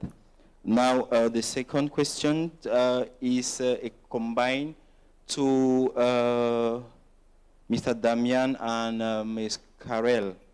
I will go in French because they give their intervention in French. Comment utiliser l'IA? C'est un peu pareil. How can we use AI? This is something related to what my colleague said recently. How can you use AI efficiently? Because we realize that today we are not pushing or rejecting AI. I'm talking about research.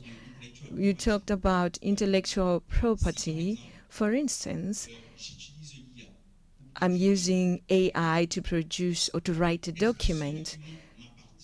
Does this document belong to me when it comes to intellectual property? This is a question that I'm posing to Madame Carrele and Demia. I have 3 more questions. A question to South Africa, to those from South Africa. Did you think about grants? Because in the ASAF, we are promoting opportunities funded by European Union. We are emphasizing scholarships. But there are grants as well. Now I'm talking about ERC, European Research Council. Did you think about this? Did you think about considering this scholarship? Okay, thank you so much. I'll go first. In terms of the language barriers, all our scholarships that are offered in foreign languages, we do have a language preparatory course for all our scholarship holders. Yes, across. So it is covered by the department. Yes.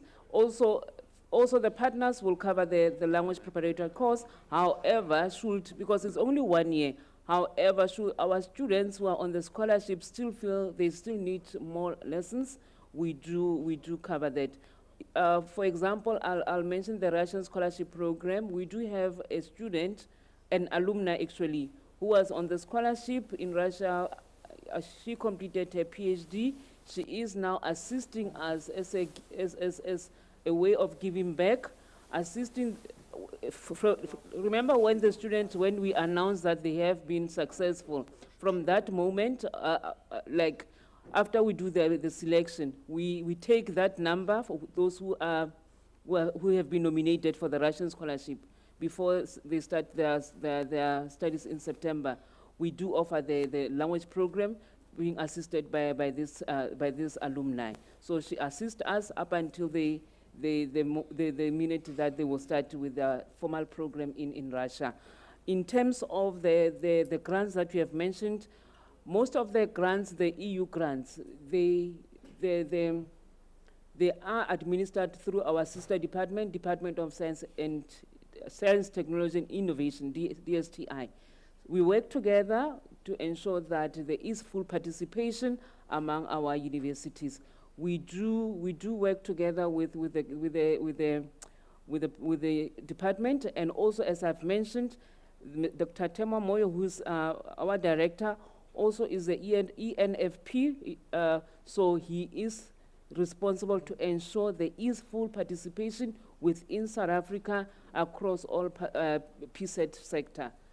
Thank you.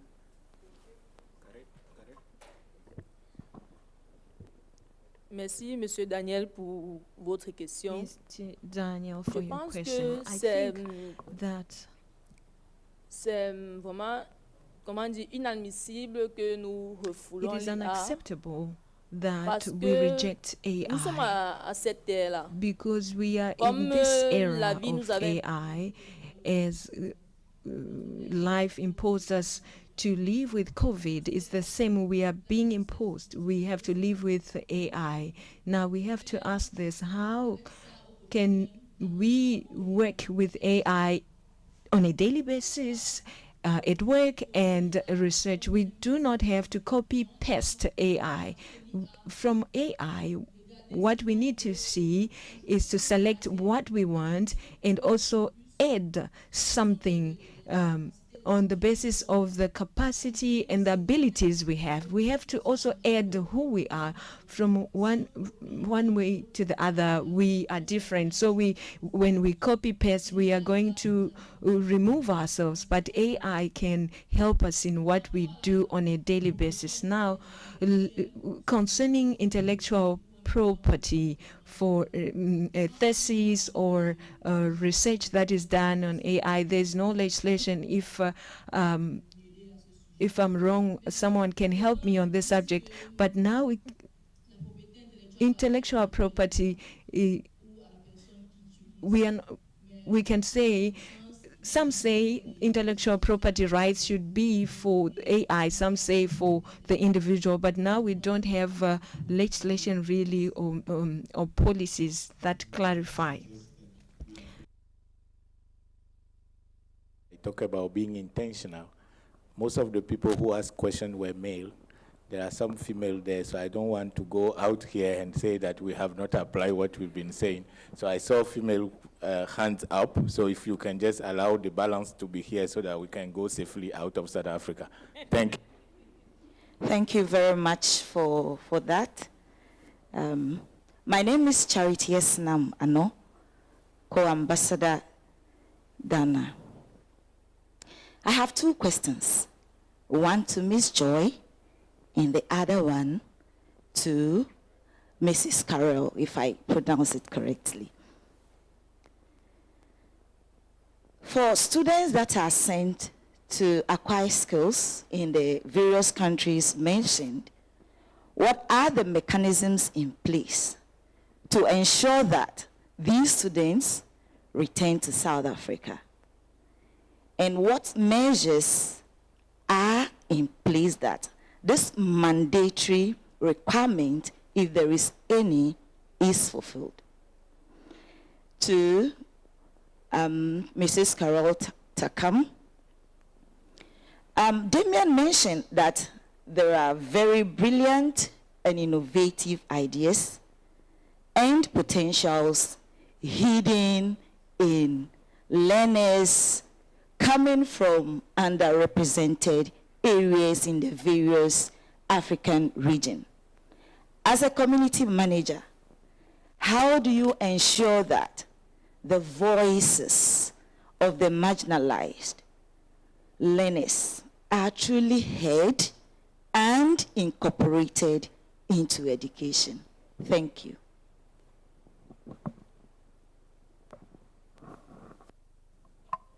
Thank you so much. In terms of us ensuring that the students, upon completion of the studies, come back to South Africa, as a department, when we send students abroad, we also ensure that we do provide support to the students.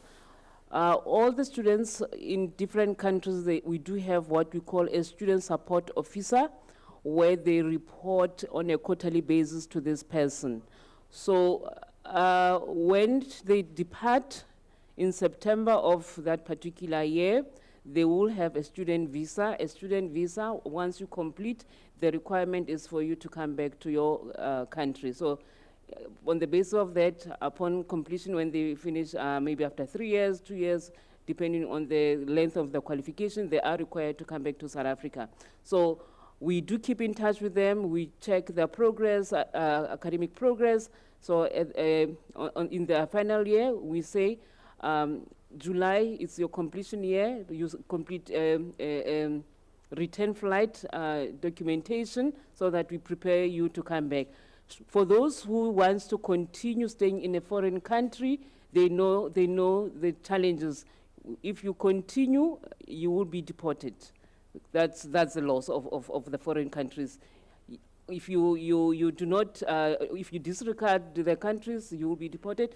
But for those who, some of them, they do get opportunities. They will get internships. We allow them at least 2 years in a foreign country if they're going to get internship, because when you come back with an internship, it's an added extra. So you do not only come back with a qualification, but you also come back with an internship. Others, they want to work. We allow them 2 years, and then after 2 years, they can come back with an experience, because we also do not want students to come back and then sit at home. But we also look at different, we look at them at case by case, different scenarios. So that's how we support our students who have completed their studies abroad.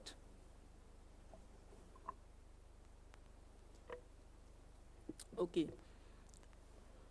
Au quotidien, dans ce que je fais, on a daily basis in what I do, c'est d'aider I help young people, those who are vulnerable, who do not have access to certain privileges, to know technologies, to have an idea, even though it's not something that is global. They can have a minimum idea on technologies. Technologies or informatics are the world of tomorrow. So I try to make sure that they can also contribute in the evolution of this world. So we have to include ITC. And this is my mission on a daily basis, to help youth. And as I was leaving Cameroon, I had a group of 15 people I was helping to have the basics of ITC. And after this kind of training that is free, they can have the minimum, so they can take care of their daily needs, of their needs. I hope I responded to your question.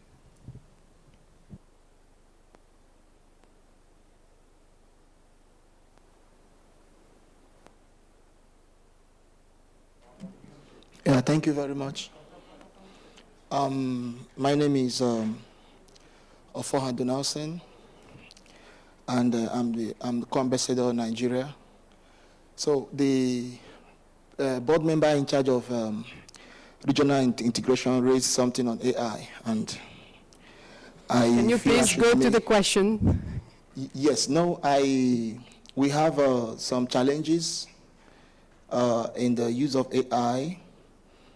Based on the things he raised, and in my university, I am in charge of patent promotion and acquisition for the intellectual property, while I also lecture in the Department of Agricultural Economics. So I have both experience in both directions. So, and one of the things we look at is plagiarism.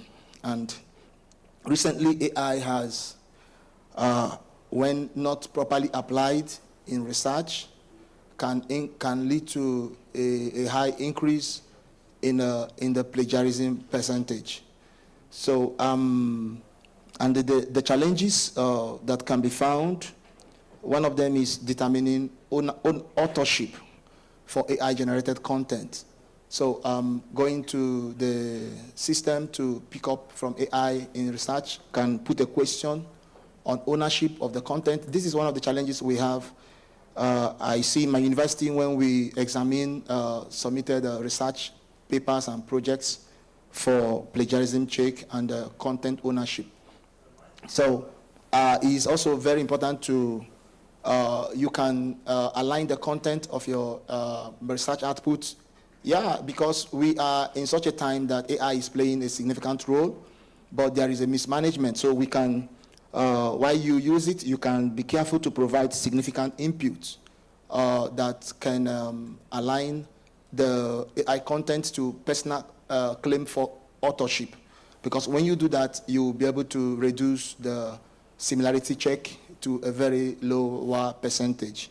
Yeah. And that will give you right to ownership. So, and lastly, it's also important to align your content very importantly, because AI is generated online, and when you just speak it directly and you make input into it, then you are also making necessary input that can allow you claim authorship in the content of your research. Would you have like any question related to so my question is, these challenges in as students, many of us are into research as students, how do we provide guidance to maybe our colleagues or those under our supervision to be able to escape the pitfalls? I mean, it's about ensuring academic integrity, you mean, in research? I think the input from Donaldson is more a comment and a response to the question raised by Daniel. So thank you for your input, Donaldson. I think we can take the other question. There is still some gray area about AI because it's a technology which is evolving, it's changing. So institutions are still looking at the implication and how to like have policies on AI. Yeah. So Mulenga has a question. Can you be very precise about it? Sure. My question is for you, Dr. Hendricks. I heard you mention of most students lacking an art in the mechanical field. So I would want to find out, after seeing that, what mechanisms did you put in place for you to have students that are going to implement some art in their field? Because it's been a trend recently, I think, in most African countries, where you have students know the theoretical part of the thing, but coming to the practical aspect, they can't implement such. So I'd just like to find out what you as an institution have done. Thank you.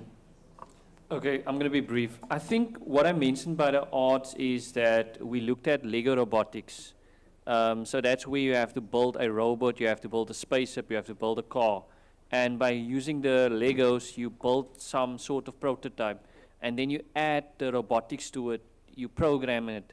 And that's the art that I'm bringing in. It's not just you're just coding, you're not just designing something, you're basically creating an artifact, an object that you can use, and you can, build a robot puppy or anything like that. And you program it how to behave and what to do. But yeah, that's the art that I'm saying that was missing, from STEM. And that's why I mentioned STEAM. Yeah, thank you.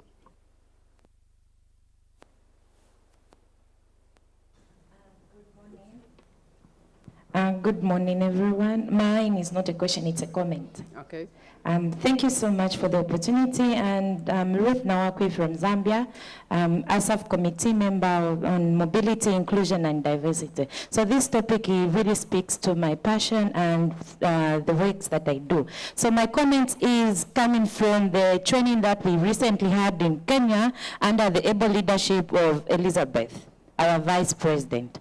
So in our discussion and during our training, we considered having in place a policy, an inclusion policy that will guide the actions of ASAF and the European Union when it comes to funding students with disabilities. Because when we look at the special needs, it comes with an expense of looking at assistive devices and other expenses that make them exceptional. So maybe looking at the main discussion of the panel, could we have in place a policy that will guide the actions when we are looking at issues to do with access to quality education for all, regardless of their background? Thank you. Anyone would like to react? It was a comment. Yeah.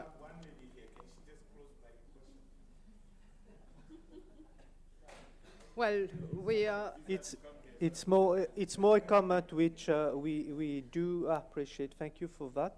And I think, unfortunately, we have reached the end of our panel discussion, which was very interesting. And I would like to thank all panel members for your contribution. And I would also like to thank all the members present, audience, for the question, for the input. So with these few words, I would like to end this panel discussion. Thank you.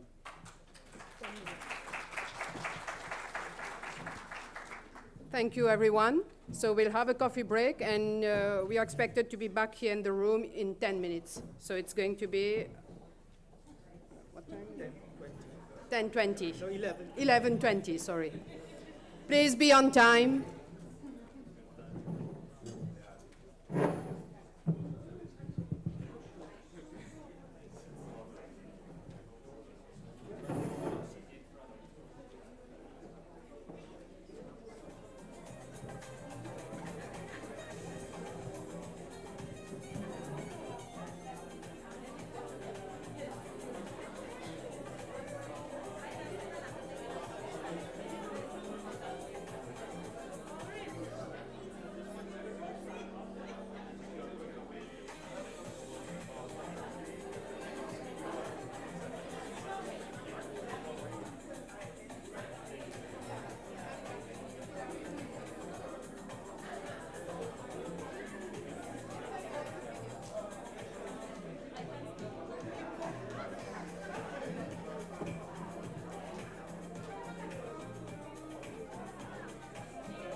checking just to check there's an issue with.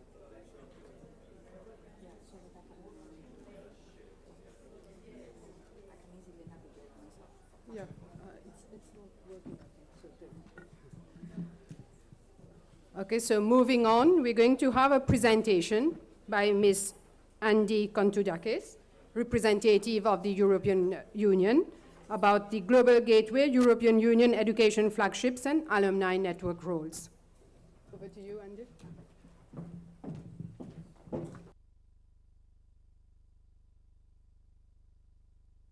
Again, good morning.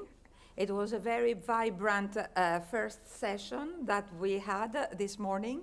I will go to something much more mundane, much more presentational, but I think it will be important for all of us to have the context of the discussions here today, and it falls upon me to bring this context and this, if you like, scene setter for all of us, for all the discussions we hold today.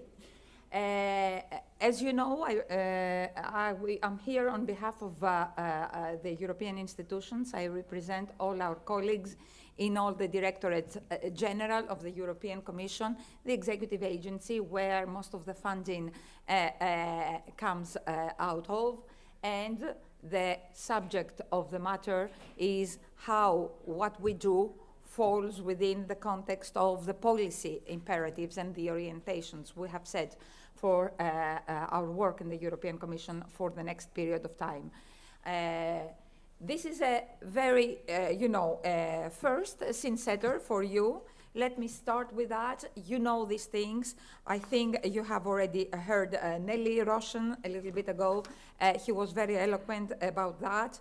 We have the annual, the African Union and European Union Summit that instigated this process, and we had the common vision, as you see, set for an horizon of 2030 back in 2022, and this will be followed up, of course, in this October in Luanda.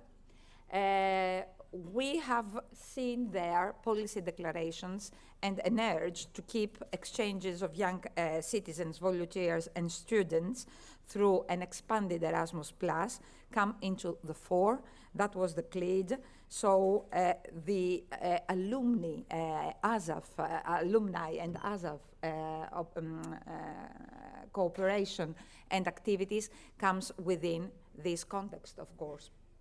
And you already know about the Global Gateway strategy, where you have heard many speakers before me for sure tell you that this is the $150 billion investment package that we reserve for Africa, for the African continent alone, an investment package to bolster cooperation with our African partners. What for? You heard that in the previous panels. We want a knowledge-based society and economy. We need skilled human capital. This is why under the Global Gateway strategy, we have this partnership area on education and research and the flagship initiative under it that has to do with youth mobility for Africa, which is an umbrella to promote mobility opportunities, asterisk here, not alone, mobility opportunities with Africa, within Africa, with Africa and the EU, and an opportunity to cover, to put under a single umbrella a lot of previous and ongoing programs and activities, such as our Erasmus Plus program, the Intra-Africa Mobility Scheme, the many other mobility schemes that you have heard Rohan expand upon before. And of course, all this endowed with a huge budget envelope so that we can have a meaningful presence and we can, fulfill our objectives, our policy objectives, to have a meaningful policy dialogue, to have coordination, valorization of cooperation between the African and the European partners. I skip a little bit more just to bring into context and for you to visualize all that I am saying here. Basically, because you hear Global Gateway. What is it? Well, it's a change of paradigm, basically. It is a new approach on things. So, Global Gateway takes the policy intention and matches it with the investments that we need to bring forward in quality education, in paying attention to those vulnerable groups that we have heard in the previous panel and their inclusion in society and in academia. And like that, we want to work with our partner countries to strengthen this cooperation on research, on innovation, on academic mobility and cooperation. This is where Erasmus Plus comes into play. This is where alumni out of our programs stem out of, and we want to balance the needs of the countries in Africa in this setup with the EU strategic objectives and interests to strengthen our global position mutually, and especially during these very, very competitive times. So, by doing so, we see, and we have embedded, as I showed before, Erasmus Plus within this context to have a more meaningful youth mobility for Africa, to have a 360 degrees approach. So like that, we contribute and we help higher education institutions in the continent thrive and put forward their plans and their policy objectives and their study programs to this effect. And like that, we contribute directly to the value chains set at a country level, at a regional level, as priorities to grow education, to grow knowledge, and to grow skills upon for the benefit of the societies that these bring. In talking in the void, you will not receive so much and you will not capture the essence of it. This is why I put a very, very topical, let's say, example of what we do with Erasmus Plus and how we materialize, basically, Global Gateway for you on the ground. This is a project under the capacity building of higher education action that we have under Erasmus Plus, where we bring together and we marry Global Gateway value chain priorities for the region, for Sub-Saharan Africa, which is, for example, in this particular case, focused on raw materials and mining, and like that, winning consortium of partners, academic partners from the region have come together to implement these kind of activities on the ground. This will bring knowledge. This will bring a base upon which to build and expand and collaborate and build a helpful and healthy partnership between EU and Africa. This is just one example in the gist of it. Through projects, we provide our help, we make use of this healthy financial envelope, and we build meaningful correlations, academic or otherwise.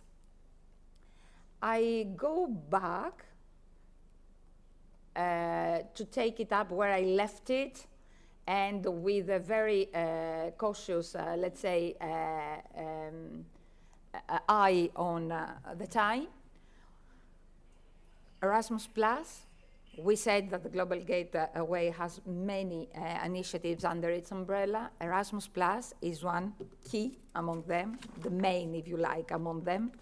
I come from the European Commission services that advocate and disburse such facilities and help. And I exemplify here for Erasmus Plus to show you basically, and we can talk more, on the large repertory of possibilities offered. I think that it was Rohan before that already set the stage for that. Erasmus Plus is not only mobility, it is cooperation.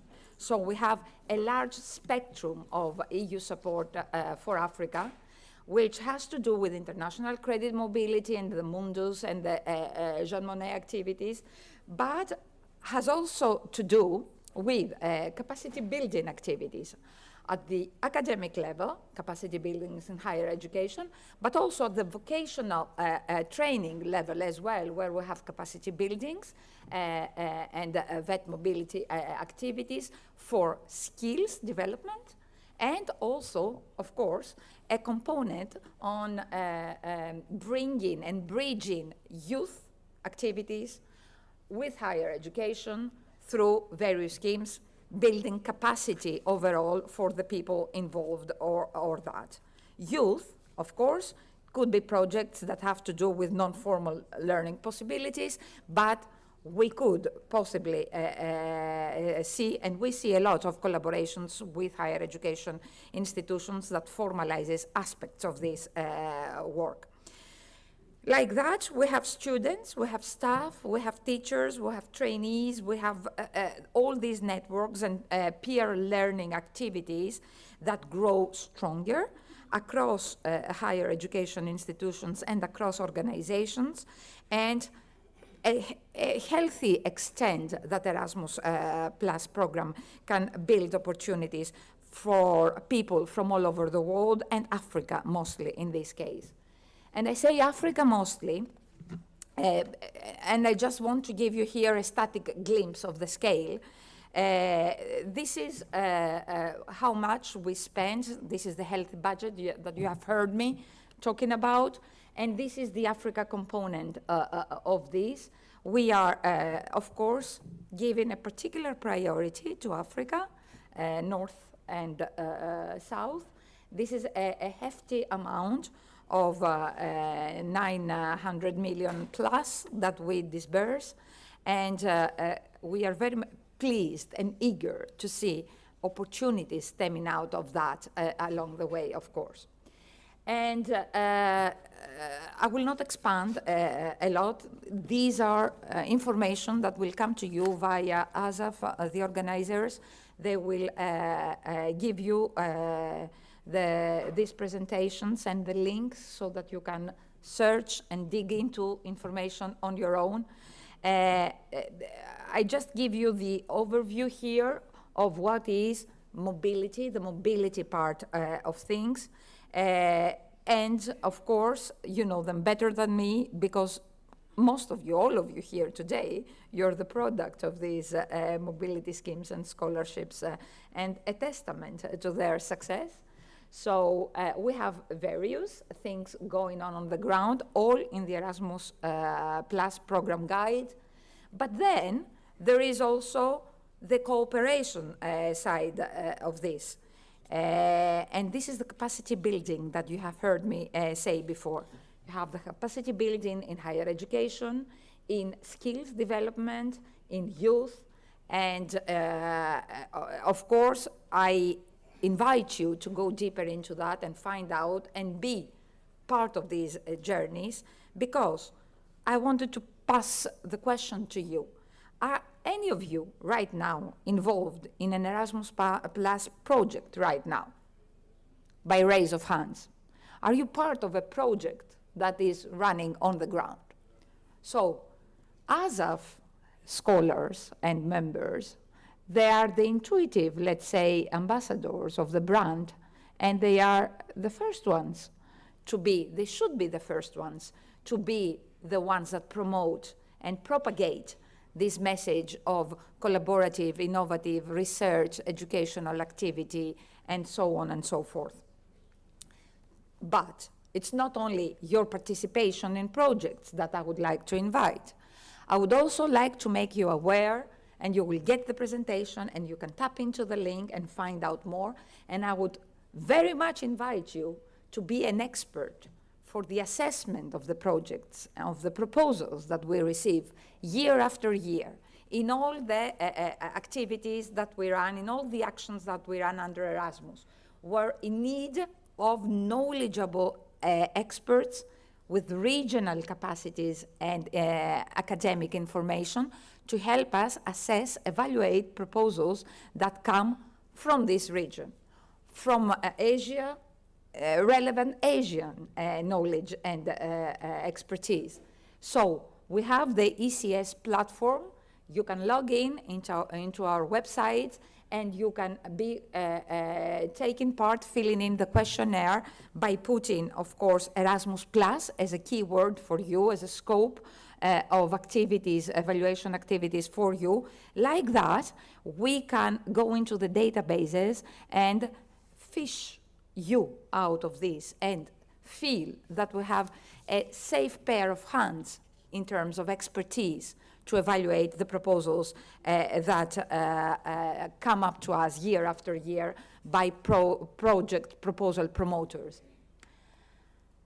Of course, and let me finish with another idea here, you will hear about various schemes and opportunities. Of course, you are aware, under the Global Gateway, of this MOBAF mobility scheme. It is, as I told you, part of what, let's say, implements and materializes the Global Gateway. It has direct relevance to the thematic areas under the Global Gateway, especially for Sub-Saharan Africa. You have a list of priorities per countries that these, let's say, exchanges and these projects need to implement. And there is a video for you, a tutorial for you to have a look at and maybe activate something at your level. But the aim of that, just to cut the long story short, is that we want, through activities like that, through actions like that, to increase our policy dialogue with you. We want to increase and valorize better coordination of cooperation between Africa and European entities. And this is a must for us. You will hear later on, you will see a video about another scheme now running, a new one, from our DG INTPA colleagues on youth focal points, let's say, in the EU delegations. This is another avenue for networking, completely different, but this is the essence of things. Erasmus Plus and mobility schemes like this in BOMBAF, we talk about the essence of cooperation here and content.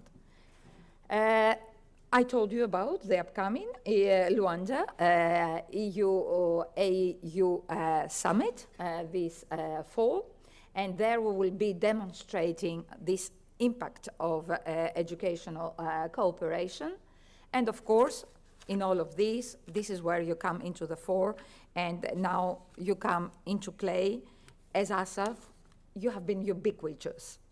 You have been very active, and you have been very much, you know, energetic in what you organize, in the delivery of your actions, and we are very pleased to see that. This is why we provide structural operational support to you. We continue to provide through our renewed service provision to you. This is a platform of opportunities. Let me not go into what you are, you know better than me. This is a platform for you, for collaboration and for dialogue. It is, again, I'm telling you, not only mobility scholarships in the past. It's about making use of the networking activities right now, offered by this very vibrant network right now. And this is where we need to tap in. This is what we want to see from you, to see new activities emanating out of this collaboration and these exchanges. And of course, the overall objective, it goes to support the EU-AU partnership, of course, by strengthening youngsters, by facilitating the input of students and alumni, by increasing the awareness of our own products, the Erasmus programs and the EU mobility schemes of all sorts. But you are here to forge links with other networks and organizations. Don't forget ESA, the umbrella organization, where you have already forged the links and you have an interest to be part of, and as they are in the point in time where they have been reviewing their memorandum of understanding, it is an entry point for you to go and discuss and see how you integrate yourselves in this, you know, scheme of things, the wider scheme of things. You have, of course, heard Joey representing the European national, the Erasmus national focal points. These are our antennas on the ground. These are interlocutors with ASAF. They go by the policy priorities under Global Gateway and Erasmus+. You have the EU delegations as well, and we need to forge, and we need you to forge links with these as well. So all of this is for you to understand that you are a very important link in this whole, let's say, chain of things. Which goes to show that for the EU, knowledge sharing on and with youth and alumni is a must. Because skills and opportunities that you have gained because of the Global Gateway policies we apply through Erasmus+, the opportunities of cooperation that we offer to you, the alumni, ASAF, for example, are links to these policies. You have an important role as sounding boards. We want to hear from you to adapt, recalibrate. We want to know what you make out of the policy steer on Global Gateway. What is it for you? How does it help? How does it translate on the ground? What are the challenges and the opportunities? What I asked you before, are you part of any Erasmus Plus projects right now, cooperation or otherwise? If not, why? What's the problem? What's the barrier? How can we lift the barriers? And what we can do as well, on behalf of the European Commission, to support you as disseminators, if you like, of facilitators of discussions on Global Gateway or on EU and Africa collaborations and partnerships. And how can we be helped to deliver on, with our EU member states, higher education institutions and vet providers, how can we help you deliver on the Global Gateway related actions? These are things for which you are the perfect link for. And this is why we invite you through conferences like that, but topical meetings and trainings and collaborations and other gatherings that we're trying to develop with you.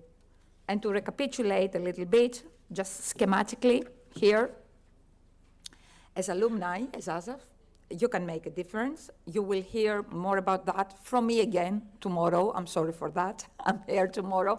And we will speak to the specificities of ASAF and its prospects and the future recommendations for its work.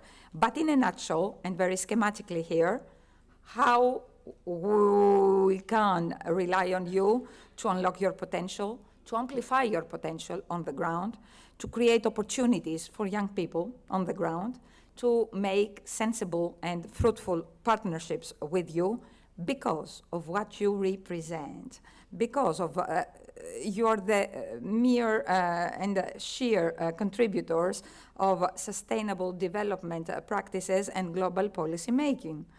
You have been part of that, and you actually continue to do that in your professional lives now. So you're agents of change, and you can make things change by applying yourselves in the various value chains we operate under Global Gateway.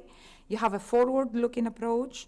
Alumni, their contribution to priority value chains is there because of your knowledge and expertise, and you can roll out all these partnerships that we are very, very hopeful that we have already created in the continent, and we want to see practical outputs out of these partnerships in the years to come. Thank you very much. I do hope I wasn't long enough.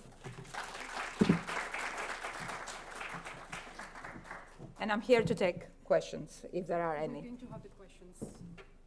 We're going to have the questions after video presentation. So thank you, Andy, for this very informative presentation.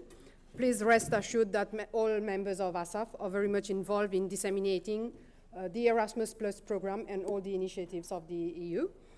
I now invite you to view a video on the European Youth Alumni, is it? Yeah. Please, if we can show the video.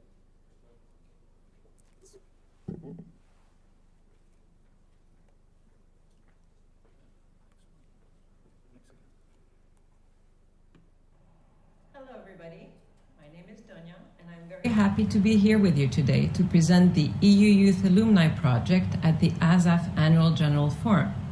A particular thanks to Margaret James and Helen Banega for making this happen and for allowing this opportunity. So, what is the EU Youth Alumni Project about? Well, like the name shows it, it's about supporting the alumni.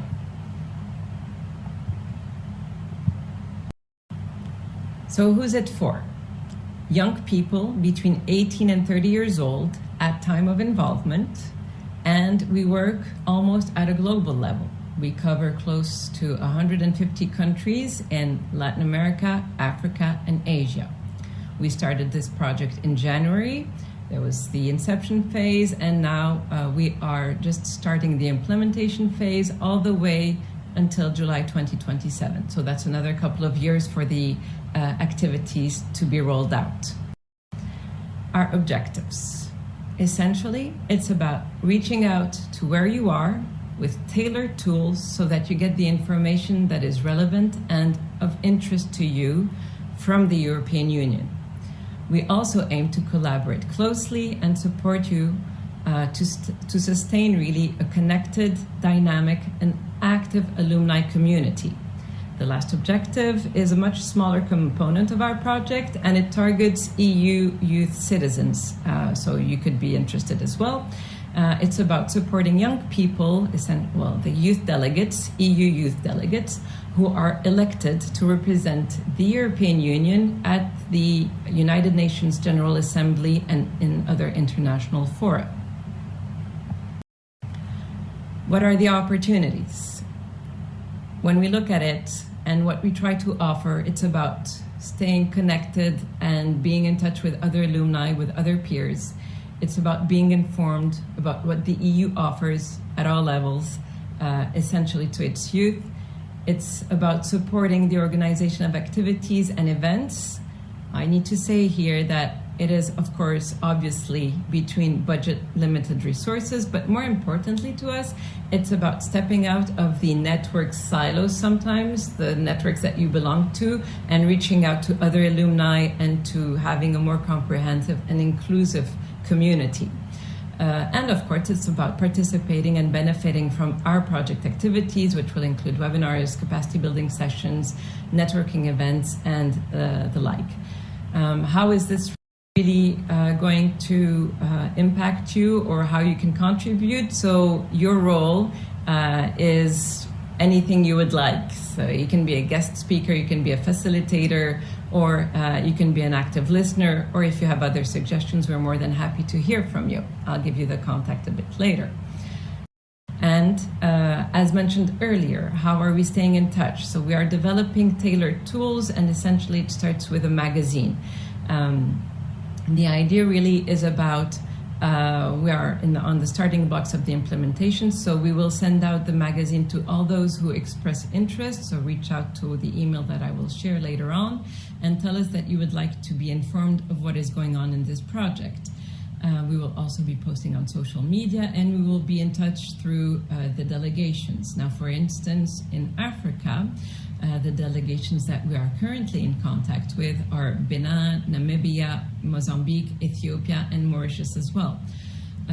We are, for the moment, really in touch with the EU youth sounding boards, the YSBs, as we call them in our jargon, and the delegation's youth focal points, okay?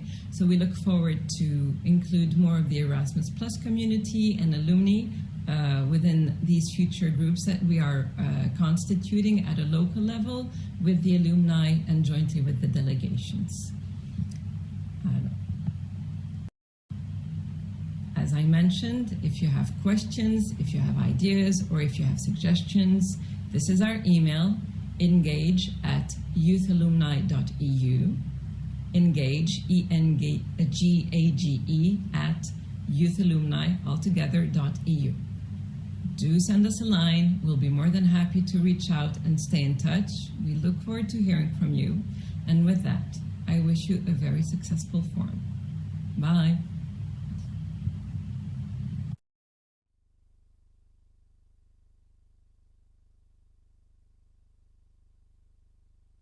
in the interest of time, we're going to take 4 questions only. I apologize for that.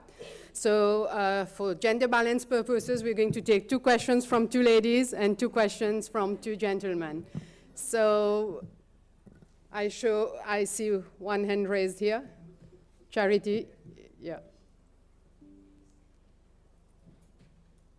So it's like the first hand that I see from here.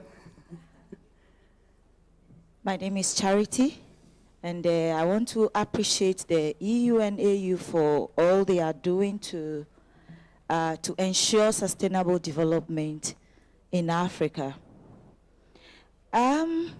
You mentioned the critical raw materials and mining program, and I saw specific countries who are on this program. Is it specific in terms of countries? And if not, how does a country become a beneficiary? Ghana is faced with dire consequences of illegal mining, and there has been an uproar from citizens with concerns of poisoned rivers. How can Ghanaians benefit from such a program? Thank you.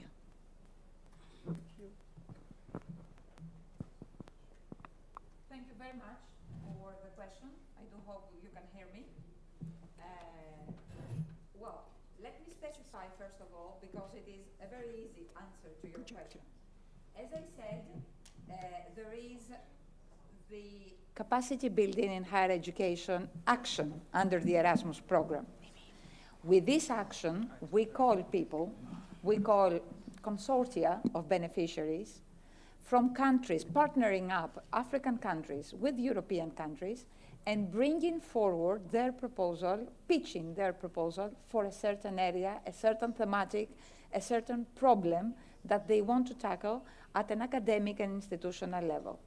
So by bringing together the actors that are mostly targeted by this, building up your proposal along the thematic and the narrative that you want to support, and asking for capacity building of this type of skills, academic competences, and whatever have you, you can maybe be a beneficiary, because this is a competitive grant support scheme. You can be a very, competitive beneficiary to take the grant, work with the grant for the duration of your project, 2 years, 3 years, 4 years. All is in the program guide of Erasmus Plus under the capacity building action. There you see all the details. And like that, you build your project and you benefit on the ground, the communities involved, the African universities involved in the countries involved in the region. And the priorities, if you want to uptake the priorities that we set under Global Gateway, you have seen in my slides that there is a listing of Global Gateway priorities and value chains that apply locally, nationally, regionally, sub-regionally in sub-Saharan Africa as well. And there you can pick and choose. And you will see that Green Deal and sustainable development or energy is an area. Education is another area. Health could be something on health, could be something on agricultural development as well. So all of these, the priorities, will push you towards the proposal that you want to pitch and give us to examine. Thank you. Thank you. Yes.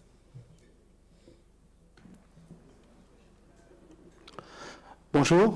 Tout d'abord, je vous remercie pour votre excellente intervention et surtout la dernière diapositive 40, où vous avez fait un résumé en fait qui colle très bien avec la mission d'ASAF.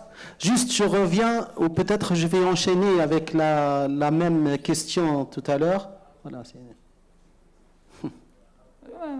Continuez, voilà. Moi je vais y travailler. Voilà, juste Juste, je reviens, ou je peux enchaîner avec la même question, la même remarque qui concerne, parce qu'on sait très bien qu'il y a des financements qui sont par Erasmus+, ou par autres, qui sont assurés par l'Union européenne pour les pays africains, c'est-à-dire des placements sud-nord. Mais pour le sud-sud, je pense qu'il existe déjà des programmes, mais qui concernent uniquement les pays subsahariens.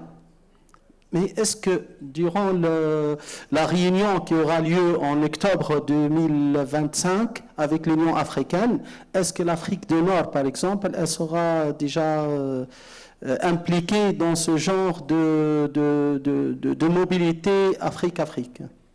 Voilà, déjà, merci pour la question excellente. Il y a toujours des échanges qui se font à ce moment-là. La plupart financés par l'Union européenne, comme vous l'avez dit. On a réservé un accent particulier pour l'Afrique du Nord par rapport aux échanges avec l'Europe. Les pays de la région, ils sont partie privilégiée dans notre politique de MENA, mais il y a aussi des échanges entre intra-africaines que vous pouvez taper dedans. Il y a toute une envergure dans les Intra-Africa Mobility Scheme que vous m'avez vu présenter. Jetez un coup d'œil, regardez là-dedans. Il y a plein de possibilités. Take a look. Donc, there are many vous pouvez très facilement vous y Therefore, you retrouver. can easily already find there are many means of funds, and they have a practical impact on communities. Therefore, there are no barriers. At this moment, I'm working on the initiative to relay what I had during the previous panelists. No, we don't have propaganda within the European Union. We are not like China. Joy said that they have funds in China, they have scholarships. However, there are linguistic barriers, and there are other requirements that have to be aligned to the scholarships. But for us, we don't have any barriers. What you do is to choose according to your interests, your resources, and quickly you are going to find what you need. Thank you. Inciting presentation. My name is Dr. Skalele, and I'm from Kenya. I'm working in a research organization, which is also an intergovernmental organization. I would just want to find out, I see that in your presentation, the channel for these funds is mostly through higher institutions of learning. So I want to find out whether it's really an assumption that most of the alumni are working in higher institutions of learning, or there is also a loophole to also channel this funding through research organizations where I believe most of us are also working. Thank you. Thank you. Thank you very much for the question. Indeed, this gives me space to clarify. It is not all about higher education cooperation. We're talking Erasmus Plus here, so the scope, let's say, would be mostly on higher education. But Erasmus Plus is about, as you heard me say, it's also about youth. So you have possibilities for exchanges into the youth, let's say, environment.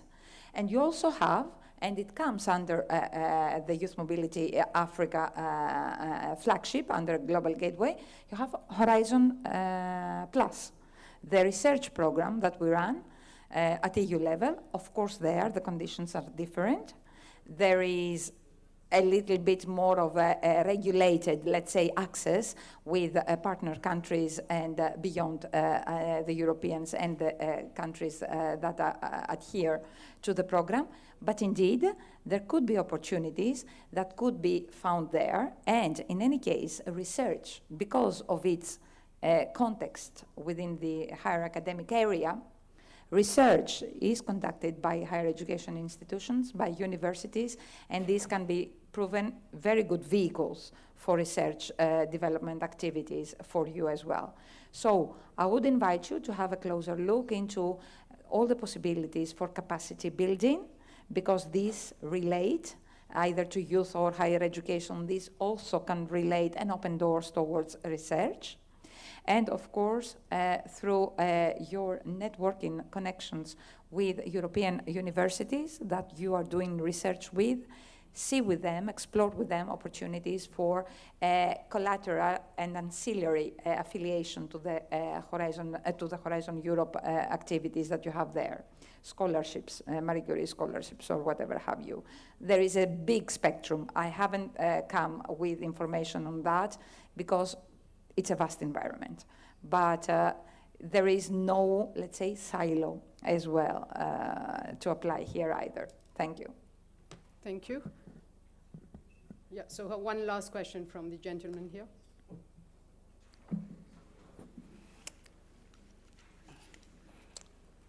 Bonjour madame, moi je veux parler en français, je suis pas anglophone, désolé. Voilà, déjà je tiens à vous remercier pour votre présentation. Moi j'ai une question concernant l'évaluation du programme. Program assessment, the program you talked about, can you share details concerning the type of profile and the advantages that the alumni can have having been an alumni? What is the kind of profile that you need to have? Thank you. It's a very good question, and it allows me to give more details. It is a call that I launch when it comes to all the types of knowledge, expertise, and know-how that you have in this region, in this continent. As experts who are evaluating proposals for grants that we receive, it can be constructed on different angles, on different subjects. The expertise that we wish to have is something specific. It can be from the agricultural domain, as I said earlier. It can be in the education domain. It can be from the digital domain. And as you are, as you have benefited from a grant, and as you are a stakeholder from the academic environment of your country, of this continent rather, we have many calls for projects, and we have many projects also that are submitted from the African continent. You need to have a regional expertise, have knowledge of the region, and everything that is linked to this region in this part of higher education, of course, but from specific domains. And in this way, in general, rather, we require your expertise from any domain. This is why I've put this link that leads you to the platform where you can find more information, and from there you can see the domains of expertise and how it works. You can as well indicate your domain of knowledge, your domain of expertise, where you come from, and everything that we have to look into. That way we can create this database where we can check and see what we are requiring on a yearly basis. Thank you. Now that you've been sitting for quite a long time, so I think you need some energy boost. So we'll invite Julien Dillon for an energizer session.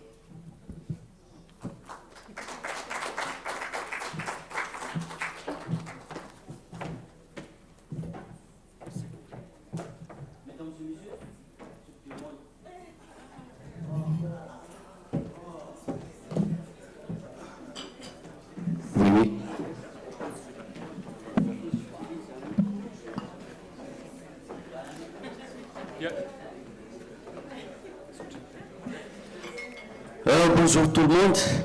Ça va? Ça va, oui. Je vais parler en français, bien sûr. Est-ce que avez-vous déjà signé par votre accord?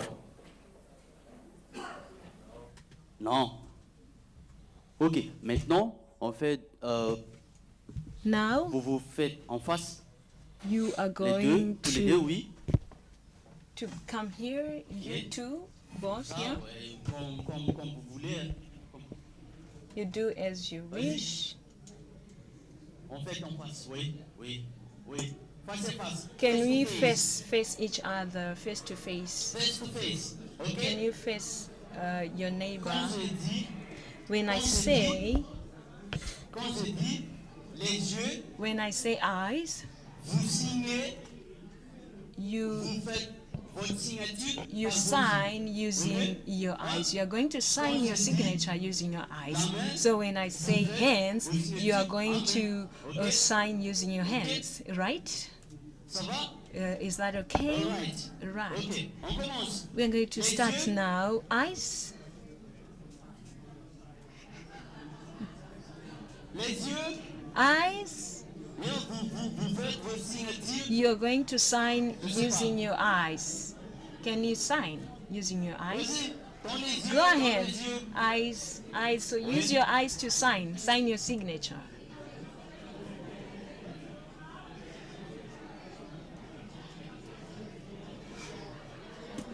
Yes.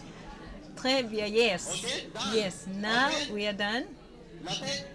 Head. Use your head to sign your signature. Go ahead. Use your head.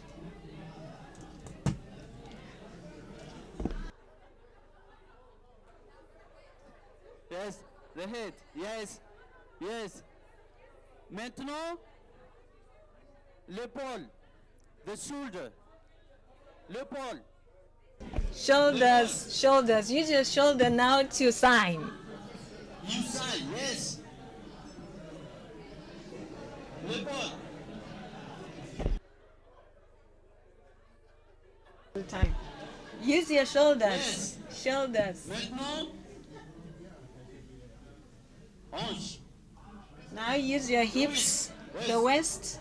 Yes, the hips, hips, yes. Use The the hips. waist to sign. Yes. C'est ma signature. That's my signature. Ok? Et maintenant, Now, les genoux. use your knees. Your knees to sign.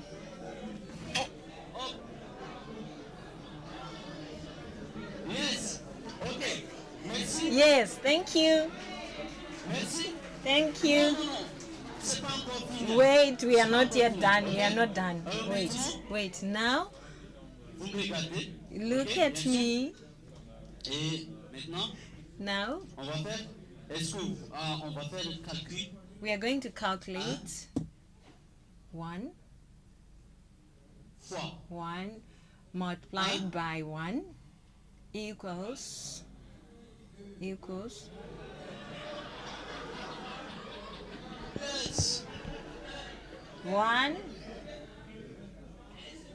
1 is like this, 2 is like this, and 4 we do like this, 4 is like this. And what's the answer? Je vous demande, vous avez combien de dents? You have how many teeth? Do you know? 32 teeth? 32 teeth. Okay. Yes. Ok? Ok.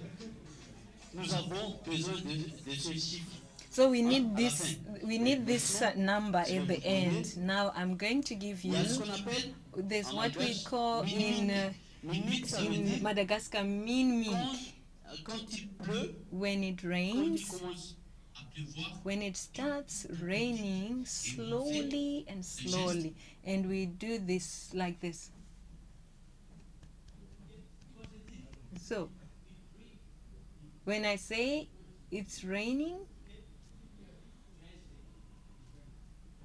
it's drizzling rather. like this. When I say it's raining, then you clap. When I say thunder, then you clap strong. Yes. Okay.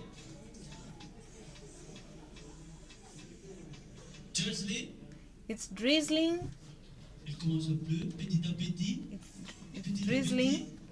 Petit à petit. It's drizzling. Petit à petit. Drizzling. It's raining. It's raining. It's raining. Thunder, thunder, thunder, thunder. Yes. Yes. Maintenant pour terminer. Now to conclude, we are going to do what I was trying to explain earlier on. 1 multiplied by 1, 1, and multiplication sign, equal sign, and 1. 2, 4, 16, 32. 1 fois multiplied by 1 égale equals 2. C'est 1. 1. Vas-y, 1. Yes. Let's do it again. Let's do it again. 1 multiplied by 1 is equals to 1. 1 plus Yes. 1 égale equals to 2. Okay. Okay? Okay. 2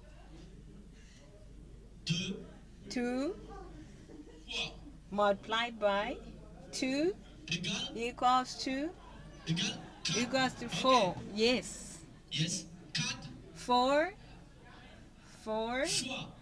multiplied by 4 chair.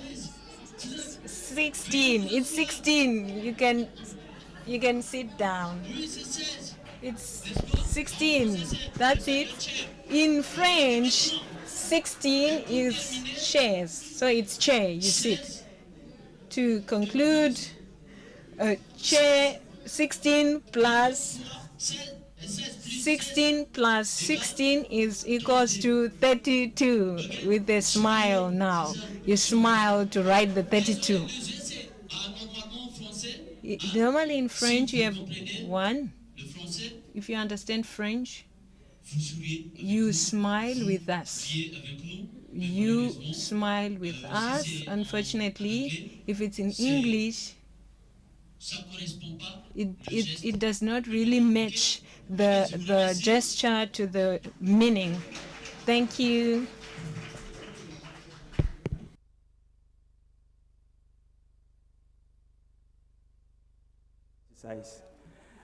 What we did not do and couldn't do because of time was self-introduction. And it was because of our numbers. So just turn to your neighbor, just ask of the first name.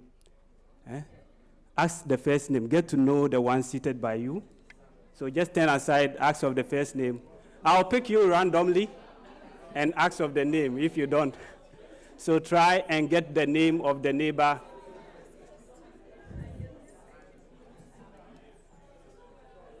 You got it? You got it? Oh, wonderful. So, I want to do the test.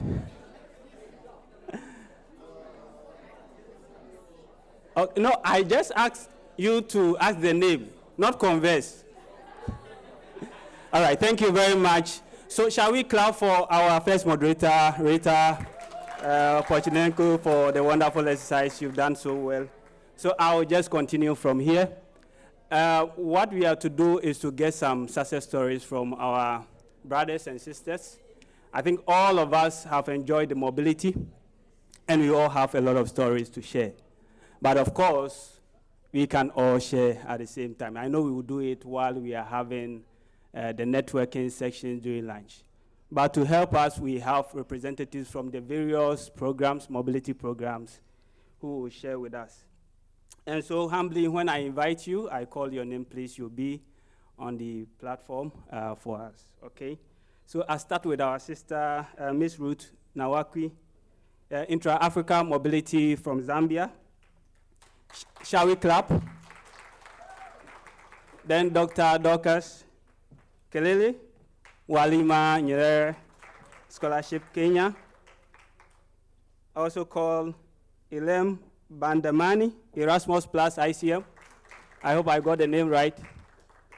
Is he here? Okay, then we call Dr. Vincent Oke, Intra-ACP Mobility. Shall we clap as he comes? Then from Erasmus Mundus, Chad Dao Dogagba. Oh, wonderful. So already, you know, we are behind time, so we have to try and catch up as much as possible. So the first thing that we would like to know from you, which is a quick one, in a minute or two, can you just share with us some brief events of memories that you can share with us during your mobility in the various schools or scholarships that you went? So I'll start with Sister Ruth. Ruth, just share with us some brief experience that you had while you were on mobility. Thank you. Okay. Thank you so much. A lovely afternoon to everyone. One of the memorable experience that I had was when we had a cultural night where we shared different meals from African countries. And for me, I prepared what we call in Zambia chikanda, or African polony. I know how to prepare that one using charcoal or even using a stove. So it was a lovely moment because I had time to test different kinds of food from the African countries and shared different memories and created networks during that event. Thank you so much. All right, thank you very much. I'll pick random.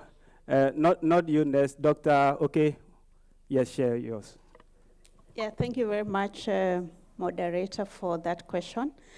Not very sure that that question applies really to my case because my program was not really a mobility program. So it was an in-country program. So maybe you can pose the right question to me. Okay, so your in-country experience as far as these kinds of scholarship are concerned. So the same experience that you can share with us in the scholarship, yes. Okay, good to see you, everyone. No, she is to respond right, now. Sorry, yes. Sorry. Yeah, so during this scholarship program, I had an opportunity to interact with diverse beneficiaries from the same scholarship. So apparently the scholarship was an inclusion scholarship. So I think that was really very key for this because it considered to have female beneficiaries as well as people living with disabilities. Yeah, so I think to me that was one of the key areas that I was able to experience interacting with, yes, that diverse persons. Thank you. Okay, all right. Thank you very much. Yes, please. You can share yours next. Maybe it's something similar to my colleagues here. I have spent 1 year in Spain during my mobility with the Erasmus Plus, and I had the chance to experience Ramadan, which is the holy month of for Muslims, and we are supposed to fast from dusk till dawn. And there was a friend of mine, she's not Muslim or religious or anything, but she experienced this with me, and she fasted for 1 day. And by the end of the day, I had to prepare for her like cultural and traditional food. And it was kind of the essence of Erasmus, that we had to share these kind of cultural experiences and exchange and so this is something maybe personal for me, and until now I remember this, and I invite you all to do something like this, like in the future. All right, thank you, Dr. Okay. Yes. Alors, moi j'irai en français. Merci beaucoup pour de m'avoir choisi pour venir présenter mon expérience avec le public. Je suis Vincent Oké, je viens du Bénin.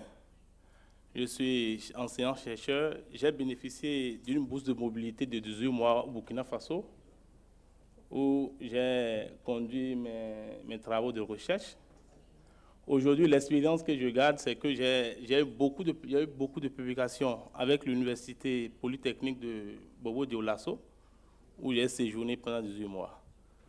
J'ai découvert également beaucoup de sites touristiques au Burkina Faso. J'ai changé. Aujourd'hui, Burkina Faso est mon second pays. Burkina Faso is my second country. When I go there, I have many colleagues and friends with whom I work.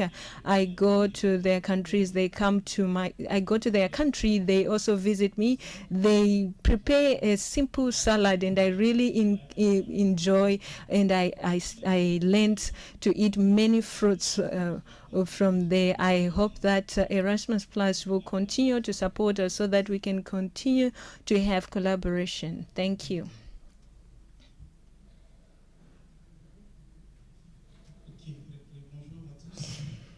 Good afternoon, everyone. I was not expecting to have this question. I benefited from Kite Erasmus. I went to Montpellier University. What we have to say is that this scholarship, in terms of collaboration and integration, is it's something incredible. I shared photos in the depot, and maybe they can show the photos. If not, I can just say I've had rich experiences. We were going out, we were visiting, we were having excursions, tourist visits, and you can imagine someone who was coming from Sahelian countries doing ski. I was skiing, something that I had never done.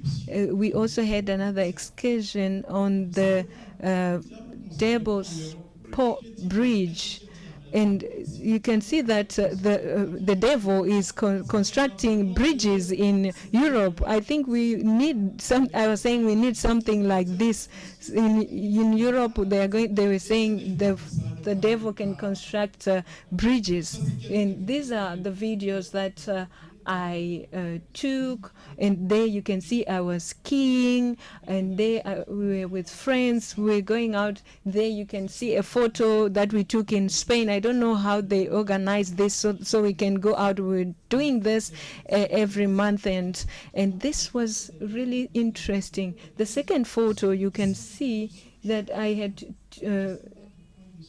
we saw this I was with friends from Cape Town. There was Hakim. I am done. Thank you. Yeah, thank you very much.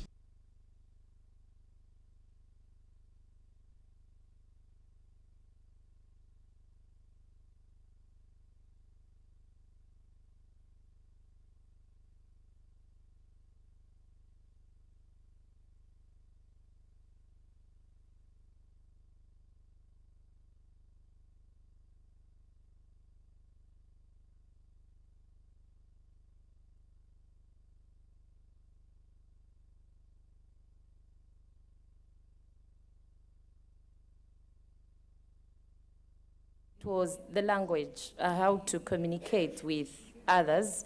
So I made sure I became more open-minded and just made sure that I started learning how to greet and also how to respect other people's cultures. So it was very, very interesting, because in as much as it was a challenge for me to learn different languages and how to respect other people's culture, it was a moment that enlightened me and changed my mindset and overview about other people from different countries. Thank you. Yeah, thank you very much. Yes, I think you can still share something from your kind of scholarship. Yes. So my challenge, I would say, it was, of course, studying in an African university. It's not easy. For those who have done their PhD in an African university, you can support me that it's not really easy journey. So my challenge was, the scholarship was only for 3 years. And so I had hoped that by the end of the 3 years, I would have completed my PhD studies. But this was not the case because my supervisor just indicated that this was not possible. And so I had to slow down. And so by the end of the 3 years, when the scholarship came to an end, I was not able to get an extension. And so it was not easy for me to progress, of course, because I had expenses to incur. So I would quote that as one of the challenges that I faced. Thank you. Thank you. So maybe I'll pick you on that. I've realized that most of these scholarships, especially for PhDs, are given for 3 years. From this challenge that you had, what would be your recommendations to our partners who are sponsoring us to consider in making allowances for such? So what I would propose is that there should be some flexibility, at least to consider extending the scholarship duration, maybe even for 1 year, 1.5 years, because a PhD, honestly, doing it, I believe even those who have done it in Europe, barely does it take 3 years. So I think it would be necessary to consider extending the scholarships for maybe 4 years and possibly to get extension when need be. Thank you. All right, thank you very much. Yes, can you also share with us some key highlights on your challenges and the solutions that you Yes, there were so many challenges, but the very first challenge that I remember right now, it was applying during the COVID-19 era. And I did my Erasmus Plus in 2021. It was really challenging because people thought that I'm crazy. Why am I traveling during this time of the year? And I'm glad that I did that because I somehow challenged myself. But at the end of the day, I'm here and I got to know so many people, and it's something that I'm very proud of. So, yes. Yeah, thank you. Doctor, okay, I mean, to have that PhD title is not easy. I know, like my sister shared, you also have some serious challenges, and what would you recommend as solutions to overcome, or how did you do yours? Yeah.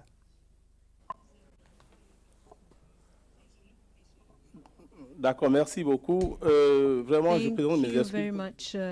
Apologies, I did not share photos. I did my studies in 2015, and I did not have many photos.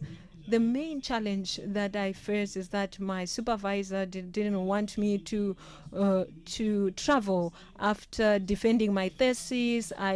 When results came, he or she said, "You are not going to travel." He was saying you can't travel as discussing and negotiating. One day he left in July, and when he gave me, it was already holidays. They were already on holidays in Burkina Faso, so I was not able to go back to my country. So when you go to Burkina Faso, I had to finish studies first. So I was just there wandering on the campus alone. But this allowed me to work on my proposals and work on it, so that when schools began, I met the supervisor from the other side. We carried out exchanges, we worked together, and I'm proud of our partnership that we've had. As I said it,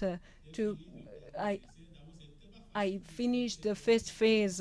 It's not easy to collect data in Burkina Faso because I was supposed to go and collect data in my country. So according to the supervisor in my country, they didn't want me to do it this way. So it's good to have a researcher who has all the information. So I had to face all these challenges. I made 2 publications, and the 2 collaborators, or the 2 supervisors, were happy with my work, and I'm very proud. You can see the publication of my work that is here, and this allowed me to do many things and to move forward with research.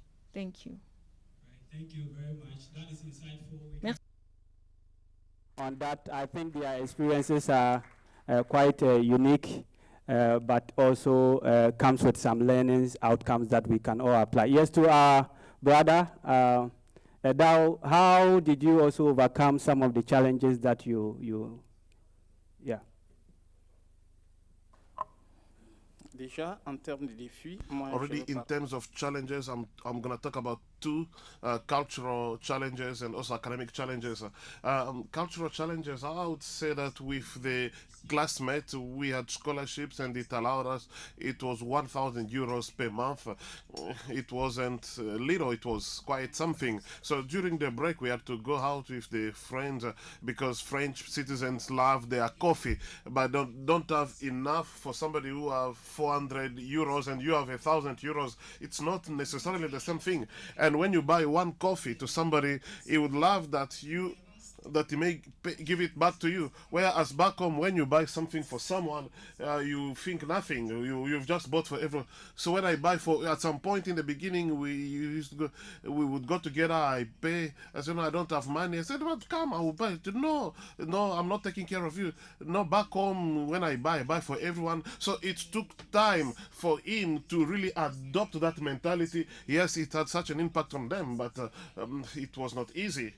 And then academic side, already that training aspect in terms of practices and so on, familiarizing with the tools and so on, reaching there was theory and practice.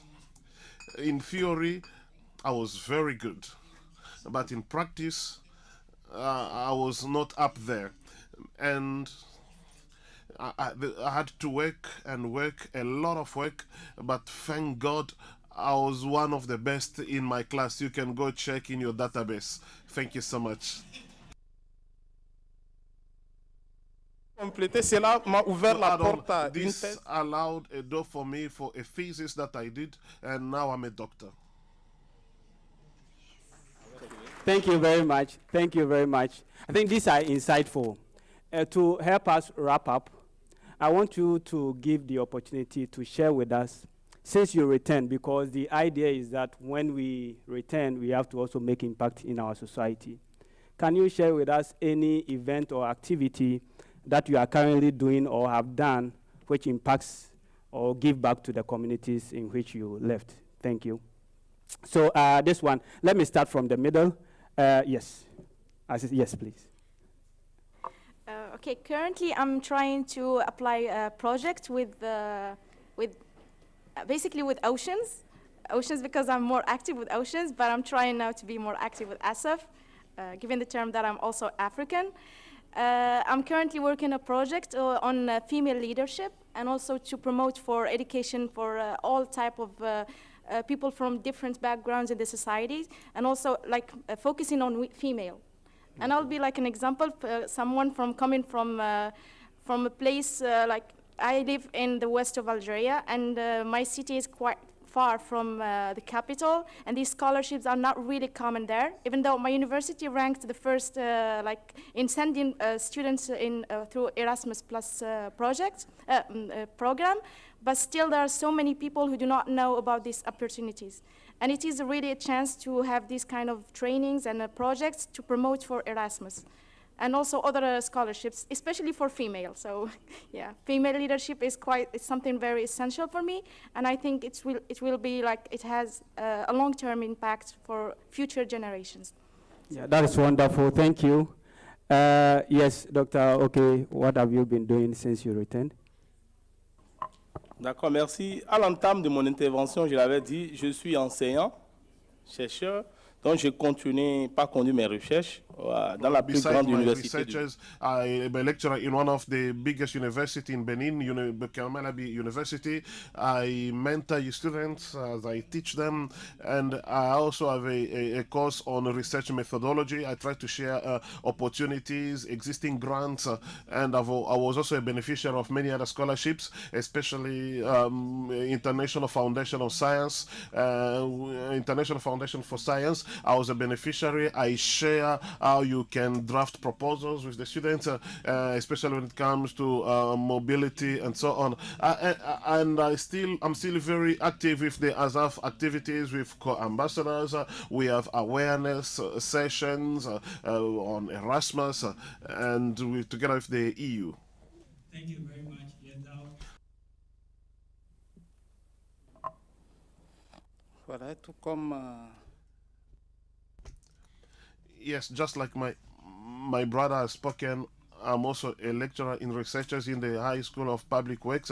So all the practical knowledge that I gained, at least we have some tools that we can use in order to teach the students, which is already a plus. And that's number one. And then number two, during my days in France, and because Chad is a desert country, there's almost no wood, so I'm thinking on how we can develop meaning some chains where we can invest in wood and timber. So we are working on this with some colleagues so that to see if the EU may give us some support, because we have a project. It goes in the sense of fighting against desertification and create a green economy. And I can also add, yes, with the representative of the EU representation who is in charge of Erasmus component, we had to participate in many radio programs, and I asked the representative what we could do in order to have a university being in the Erasmus database, and he sent me a number of clients, and I believe that I'm going to see with the director of our school if at all we can inscribe insert the school in this database, so we may belong to some university network and be able to be beneficiaries of a program. So these are projects that are ongoing, and I hope to go until the very end. Thank you. Thank you very much. That is Dr. Kelly.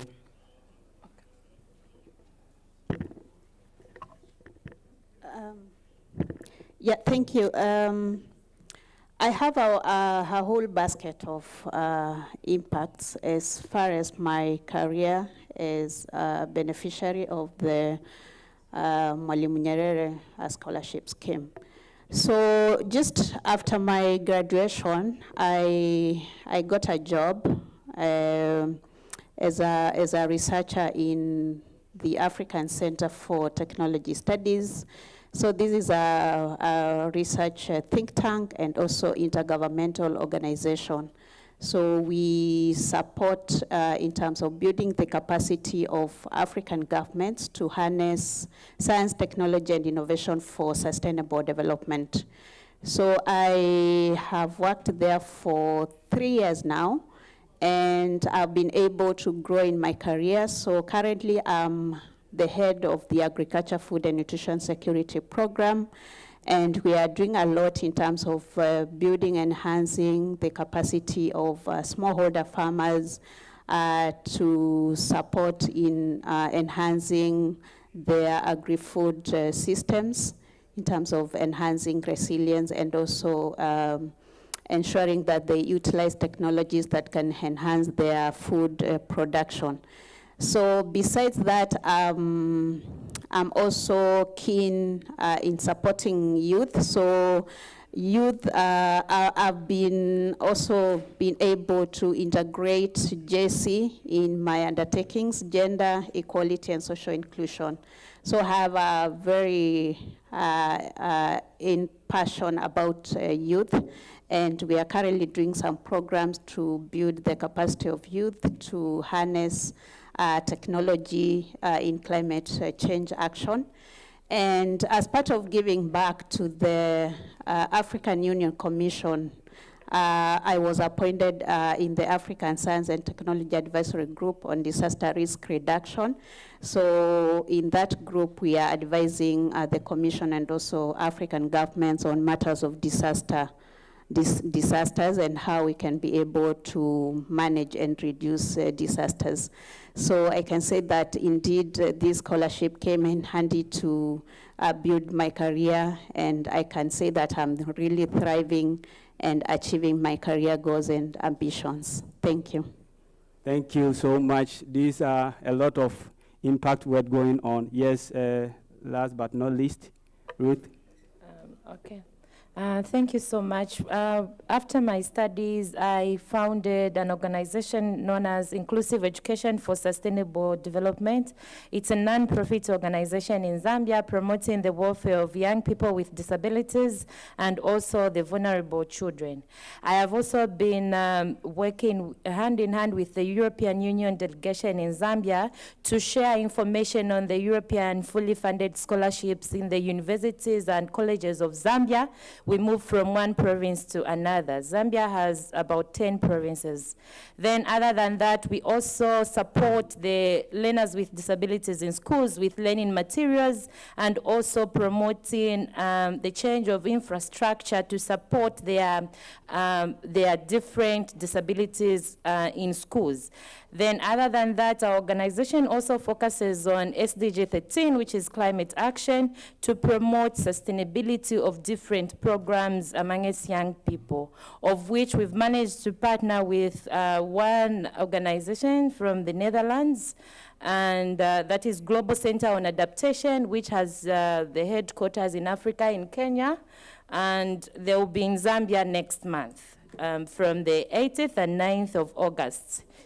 And our event will be hosted by the University of Zambia to promote the welfare of young people and imparting them with the knowledge and skills needed for their climate adaptation initiatives and building on their capacity to cascade this information to others within Zambia and beyond. Thank you so much. Yeah, thank you all so much for the insightful presentations about your success story on the various programs. So you can see, Ms. Kotindakis, that after this sponsorship, we are doing so much well back in our communities. I also enjoyed the intra-African mobility. For 3 years, I was in Kenya. If not anything aside the PhD, I know how to prepare ugali very well. Yeah, so I enjoy ugali very well. So thank you very much. A hands of applause to our colleagues here.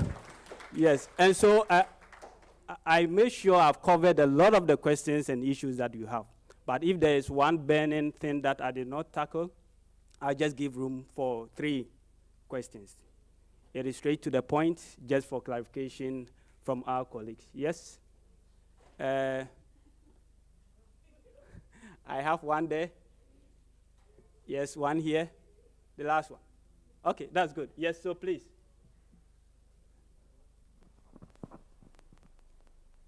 One question each, please. Thank you very much. I would like to ask, were you engaged in any pre-departure orientation for your various mobilities?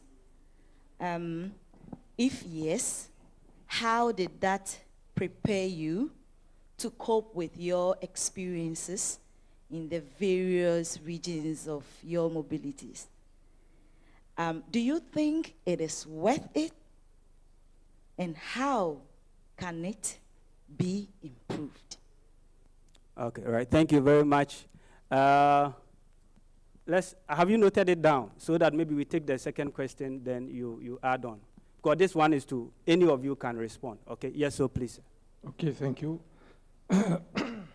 Donc j'ai une question. Tout d'abord, merci beaucoup pour le partage de vos expériences différentes pour différentes catégories. In different categories, postdoc, doc, and so on.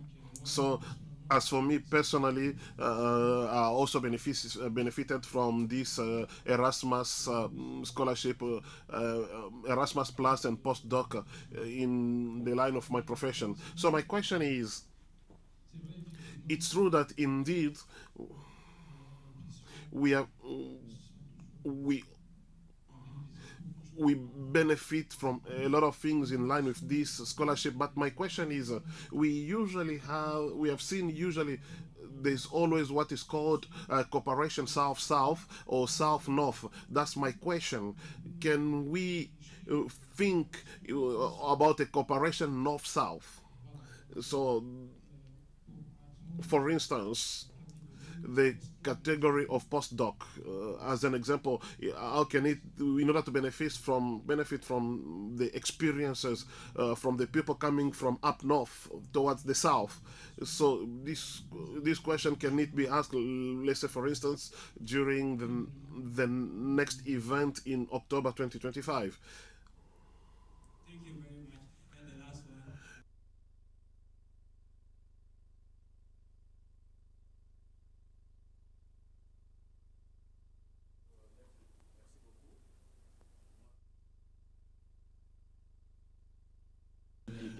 one. Mine is not really. Professeur à l'université de Kinshasa, en RDC. In the DRC, it's not really a question. I just wanted to share this experience as soon as I was contacted a bit late in order to show the importance of this mobility. I benefited from this scholarship. I was in Senegal at Cheikh Anta Diop University in Dakar from 2012. As I'm talking to you, I believe that it's the best experience, and today I'm a lecturer at the university thanks to that scholarship. I've been an advisor of the Minister of Land because of that scholarship I supported my thesis. So and now as I'm talking, I'm an overseer of 2 universities as a chancellor. I'm also the dean of geoscience department in the School of Science and Technology. So I was saying I can't just go back without also talking about my experience. It's an adventure that we start without knowing where we'll finish, but when we reach the finish line, then you realize that I'm standing here as a lecturer in universities and also a responsible and overseer, because if you have to say the University of Kinshasa is the biggest university in our country, 60,000 students. In the 60,000 among the managers, if there's a former scholarship beneficiary can manage a big school with over 4,000 students, it's worth it to talk about this experience. Thank you so much. Yes, and thanks for sharing that. So the impact is all across the... So do you have any volunteers to respond to any of the questions? Yes, yeah, Ruth, maybe you can pick one. Okay, so to answer the first question, she was asking about the importance of the orientation that is done before going on an exchange. So it's very, very important and very cardinal because it opens up to different challenges that you would expect to meet, and also it helps to prepare yourself. I, for one, I was prepared, and it helped me to learn from the alumni. They invited the alumni, those that were on the program before or earlier, to share their experiences and their challenges. And from those experiences, you learn and prepare for the unexpected. So it's really, really important and very, very cardinal for a person or a student who is going on an exchange program or Erasmus program to have an orientation before their travel. Okay, all right. Thank you very much. Yeah, Dr. Visadoke, can you take the North-South issue? Yeah, Dao can. Yeah, okay. Ok. Pour la question du Nord-Sud, déjà, je vais commencer par répondre à la question à la dame. Answering the first question. Personally, I did not go through the orientation session. The scholarship was, I applied online. I thought it was a scam, but because people from Benin, there were so many Beninese who were posting things all over the place. So even when I had it, I thought it was a scholarship when the air ticket was sent and the insurance, so without asking for any money, then I believed that, actually it was not a scam. So I did not have any orientation. It's the day before that the one in charge of the mobility from the Montpellier University, Madame Boshkareva, who sent us a PDF in order to tell us exactly more or less who's going to be waiting for us at the airport and how things will be working during our arrival. So I did not benefit, but I believe that it's very important. It's very important because it allows already to be well prepared and so on. And answering to your question, mobility north-south, it can be an exciting problem for the Europeans because many of them love to discover, but the thing in that is that they aspect security and so on, because they are countries that are classified as red zones, so this can render things a bit complicated. It's just that aspect. If the EU can think on this matter, and why not creating mobilities for countries that are so-called from red zones, this can favor, I would say, cultural exchanges and so on. Thank you. Thank you very much. So all too soon we are done with this part. Let's clap for them for the wonderful submission of their success stories as we humbly ask them to take their seat back. Applause for them as they go and sit down. Applause. Till they sit, please clap for them. It's a wonderful thing. It's not easy being up here. Thank you very much. So our next section is also another panel section, from exchange to impact, strengthening African-EU partnership through education and innovation.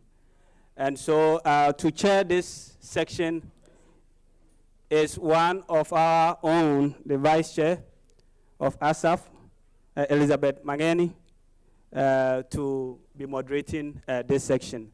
So she will as well also introduce the panel for us. Let's welcome her.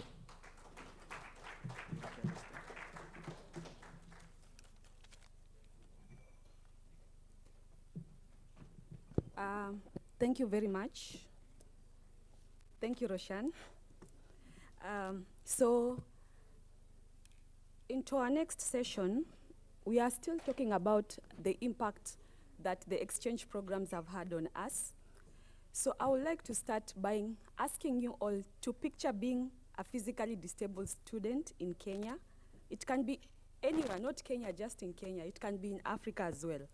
So again, you picture attending classes that are really not accessible for you because you have a physical disability, but the school administration has really failed to provide accessible facilities for you. So you take forever to go to your classroom, which is on the 3rd floor. So picture experiencing discrimination from your fellow schoolmates in school because of your disability. Yet you find teachers are actually talking about careers. Of course, they will talk about careers and all that, but they will fail to talk about inclusion and diversity. And finally, you're missing out on these school activities because most of these school activities are not accessible for you as somebody with a physical disability. Most of them are only accessible for somebody who does not have a disability. So lastly, you picture yourself graduating from university with very, very good grades, but you are really struggling to get a job. Of course, because of your gender and your disability status. These are some of the experiences I faced when I was growing up, and I know it's more for other persons with disabilities. So today, we are talking about exchange program. So exchange programs came, and they had a very good impact. So we have teachers here, staff members, who went for the exchange programs. They come back to universities and try to ensure it's as inclusive as possible.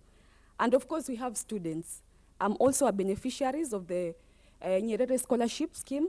I come and I become my own self-advocate and advocate for diversity and inclusion in our university and in our institutions, of course, the workplace. So my name is Elizabeth Mangeni, and I'm from Kenya. I'm the ASAF Vice President in charge of Mobility Program, Diversity and Inclusion. I like telling people I'm half human, half robot, because I have a disability and I use a very cool prosthesis leg. So I acquired my disability when I was 3 years old, so I've been using a prosthesis leg for as long as I can remember. So in today's session, we are going to talk about exchange to impact. So we will focus on the role of alumni networks, such as EMA, Oceans, Webner, and ESN. I know people keep quoting EMA, Oceans, and we wonder what are these. So we have a very good, of course, representative from these networks who will support us in telling us more about.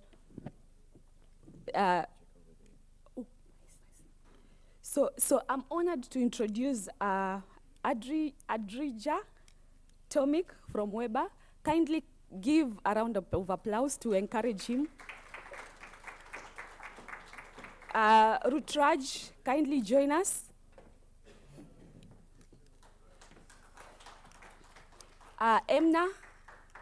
Emna from ASN, Kaya, please.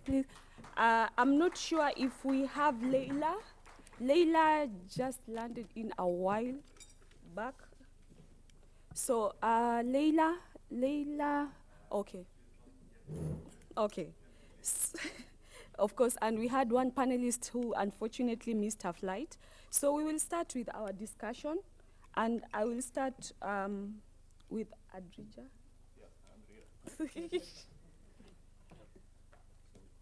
So, of course, you'll discuss about the network and how it's contributing in terms of education and innovation and all that. And then, of course, we'll hear the success stories, the challenges, and the impact that it has had. So I'll just... Oh, yeah, do you want to control? Oh. Such gentlemen in ASAF. Thank you, Roshan.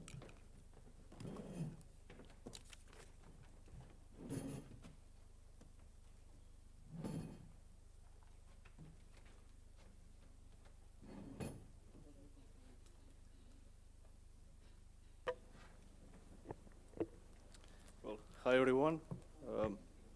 Well, from my side, it is really an honor and responsibility, great responsibility to be in front of you. And first of all, I would like to send big regards on behalf of the whole Western Balkans Alumni Association to all of you. I bring greetings from a region which, like many across the African continent, has also undergone under a great social and political and educational transition. So I'm really looking forward to our discussion today.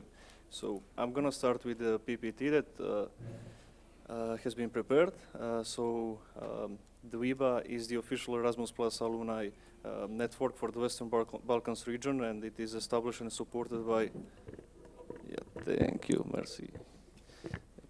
Supported by the European Commission. It brings together alumni from Erasmus Plus mobility and capacity building programs for the people who have studied, trained, or taught abroad. So can we go to... Yes, so the main goals of our organization is actually to strengthen regional cooperation in education, youth, and mobility. We support Erasmus Plus returnees to act as change makers. We contribute to the education reform and policy development in the Western Balkans region. We also empower young people and promote active citizenship. I think that the last part is about the active citizenship is actually a very important point. And we are aiming for bridging the gap between academia, policy, and society. Can you go to, thank you. So what do we do is actually we organize events, we organize conferences, we organize workshops, trainings, network meetups, and we also do support in terms of projects. There is a project fund and that our membership can apply for. We engage in policy advocacy and provide the feedback back to the European Union institutions. We also run mentorship programs and career development initiatives, and we promote building regional peace in the region, and we also promote the European Union integration values. So, and of course, we connect with other organizations, similar organizations. So, how is our organization structured? We have 12 board members. So. There are like 6 Western Balkan countries, and each of them has 2 representatives, 2 board members, and including me, of course. We have also national representatives who coordinate activities on a country level. We have working groups which are like focused on certain fields, and we have online platform which I believe we do not use enough, but which is a great opportunity for perhaps the new membership. Yeah, and we can go to the next one. Thanks a lot. So why WIBA matters? What's the thing about it? As I said previously, we come from a post-conflict region, and it is important to build the networking in this region. We turn international experience into not only local, like on the state level, but also the regional level. We stand for promoting European values and standards, and we serve also as a role model for different organizations, not necessarily of the same type, but like similar. Yeah. And that would be all for the introductory part. Yep. Thank you. Yes.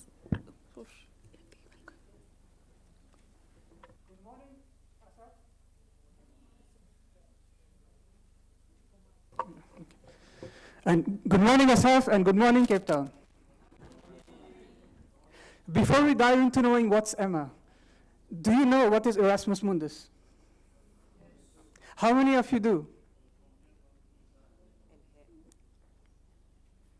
And how many of you are Erasmus Mundus students or alumni?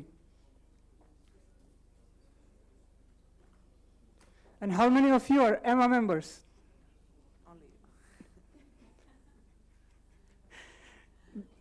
That's very good to know for all of us that we do have EMA members here, and we do have Erasmus Mundus students and alumni in this room today, and you also know about Erasmus Mundus and Erasmus Mundus Alumni Association. And for those who don't know what EMA is, first we dive into what's Erasmus Mundus. So it's a program funded by the European Commission. On the slides, and the first QR code leads you to the ESEA catalog, where there are more than 200 Erasmus Mundus joint master programs with scholarships. So anyone who did not do a master's can apply for these programs. Second thing is about Erasmus Mundus Association. So Erasmus Mundus Association is registered in Brussels as an AESBL, Association Internationale Sans But Lucratif. That is a non-profit association in English, registered in Belgium. It's an initiative of the European Commission of 2006, and EMA exists since last 18 years.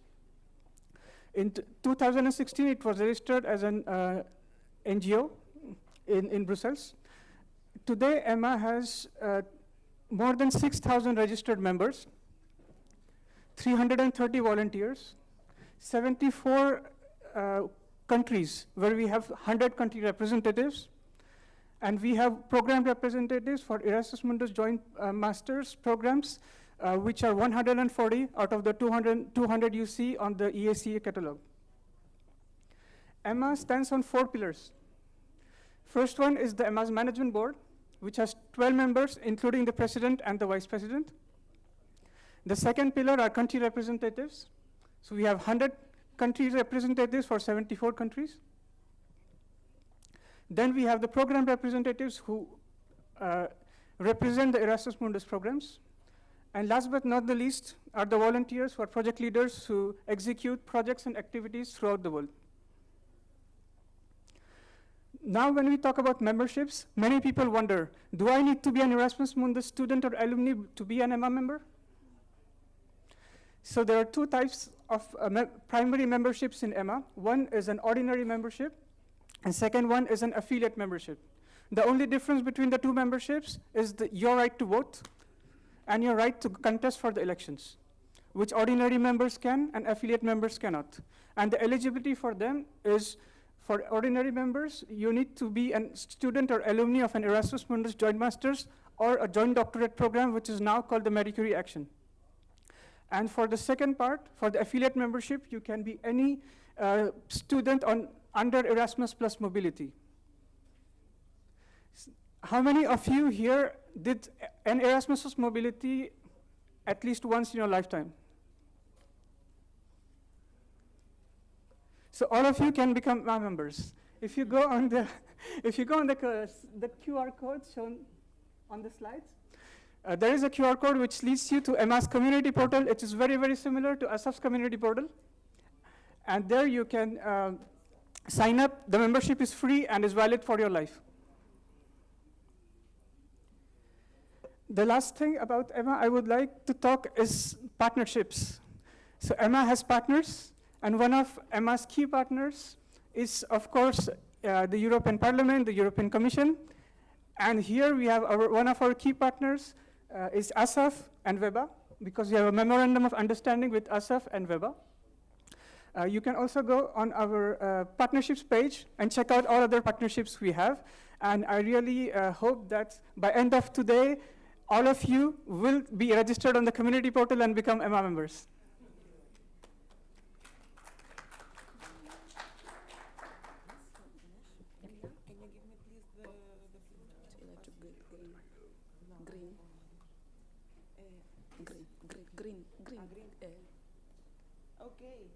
Amazing. Good morning. Bonjour. Sabah al khair. I'm from Tunisia, so I need to say good morning in Arabic.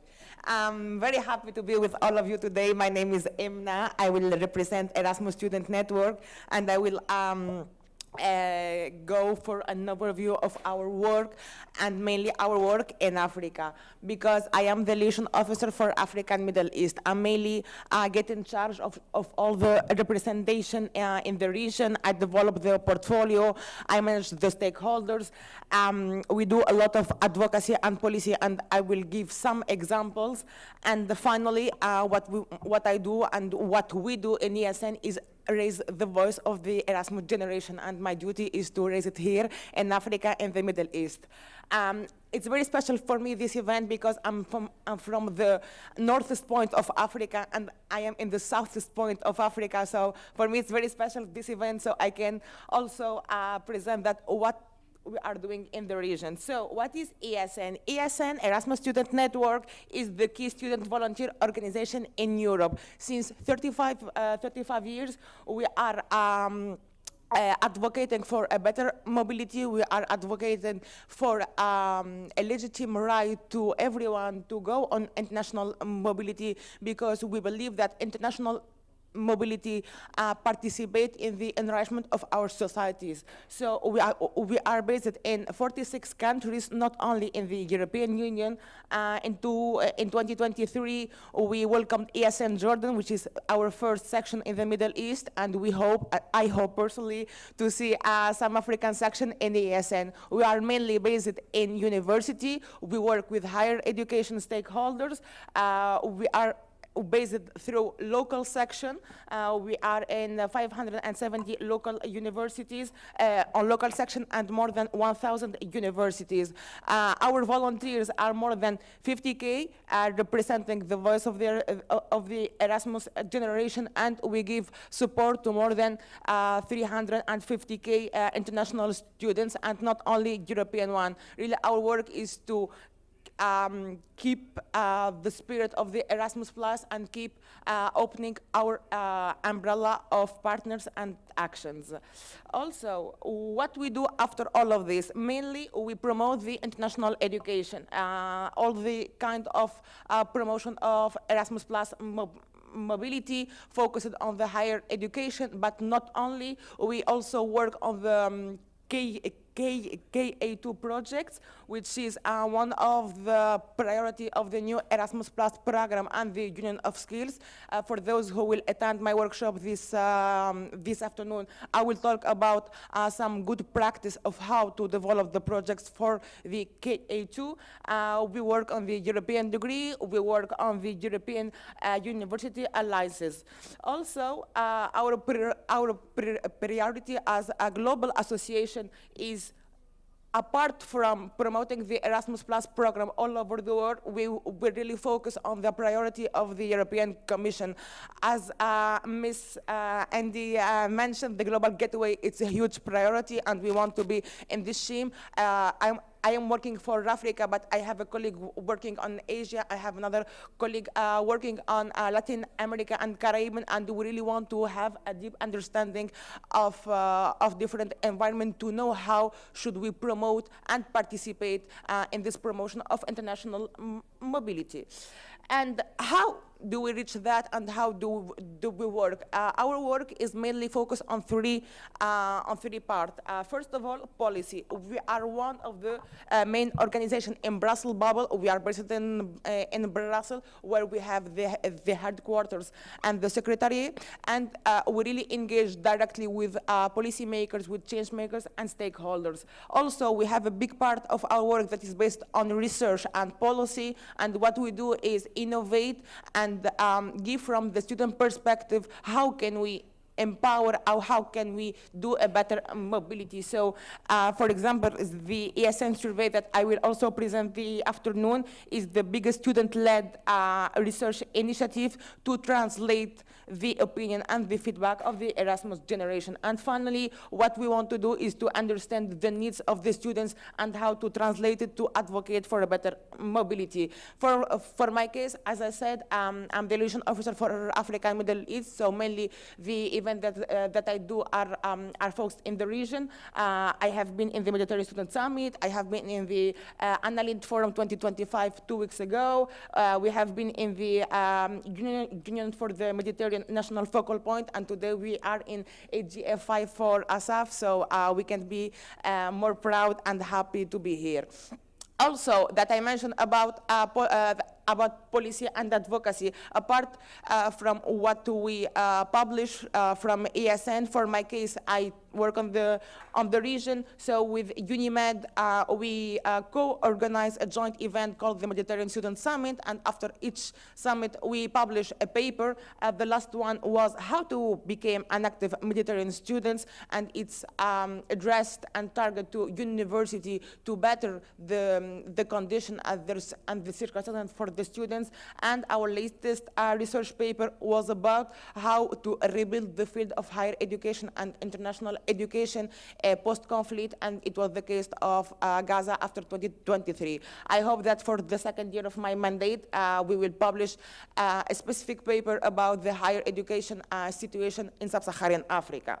And also a lot of local initiatives that we do, the Welcome Day, the Body Program, the housing support, bureaucracy, and academic things. And our work is to be a bridge between the international students and the universities. So how can we make that this experience be unique, and how can we all participate to make the international education a fundamental right?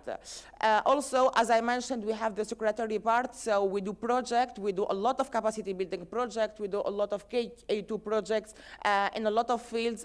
These are our causes: inclusion, quality, digitalization, skills and competency, civic engagement, and environmentally and climate change.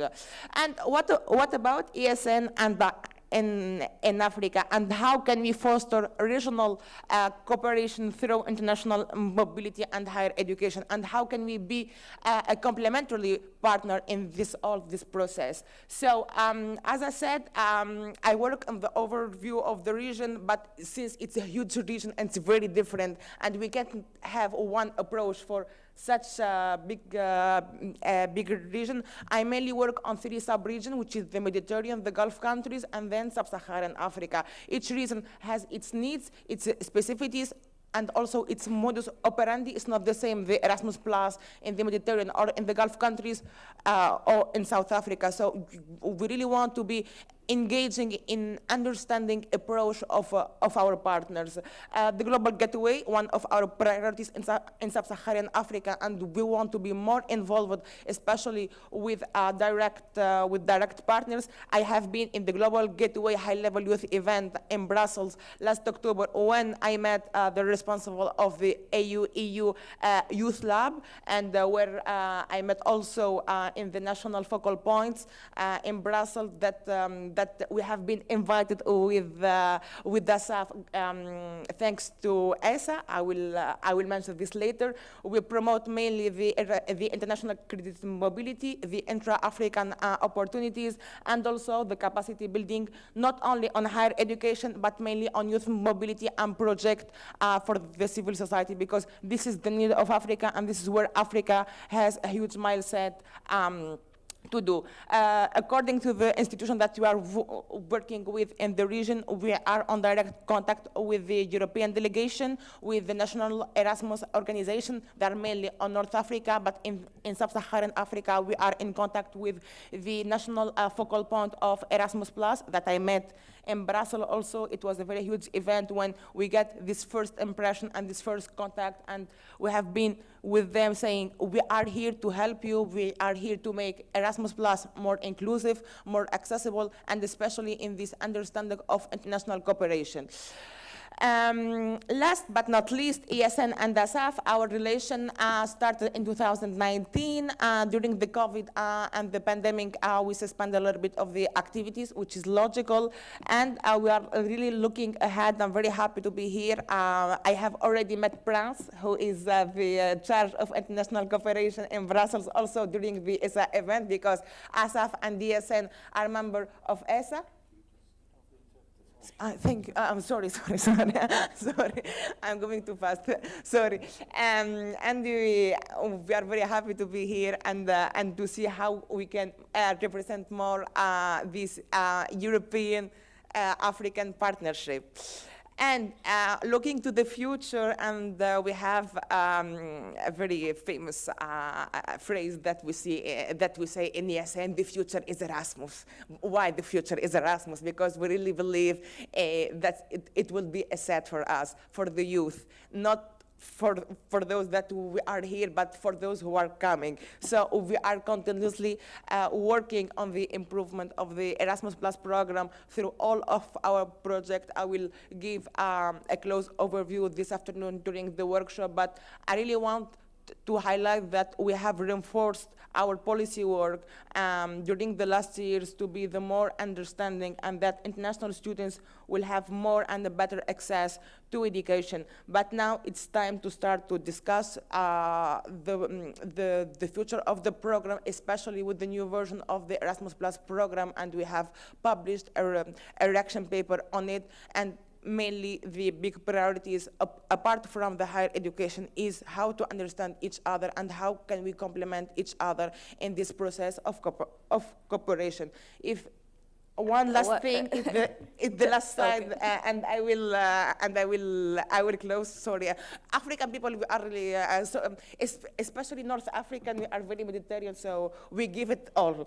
And at ESN, we don't just reflect the challenges, or we don't only talk about the problems or the barriers, but we are committed to actively working towards the students, for students, and with students, because we are students helping students to enjoy this experience. And thank you so much. Thank you so much, Emna.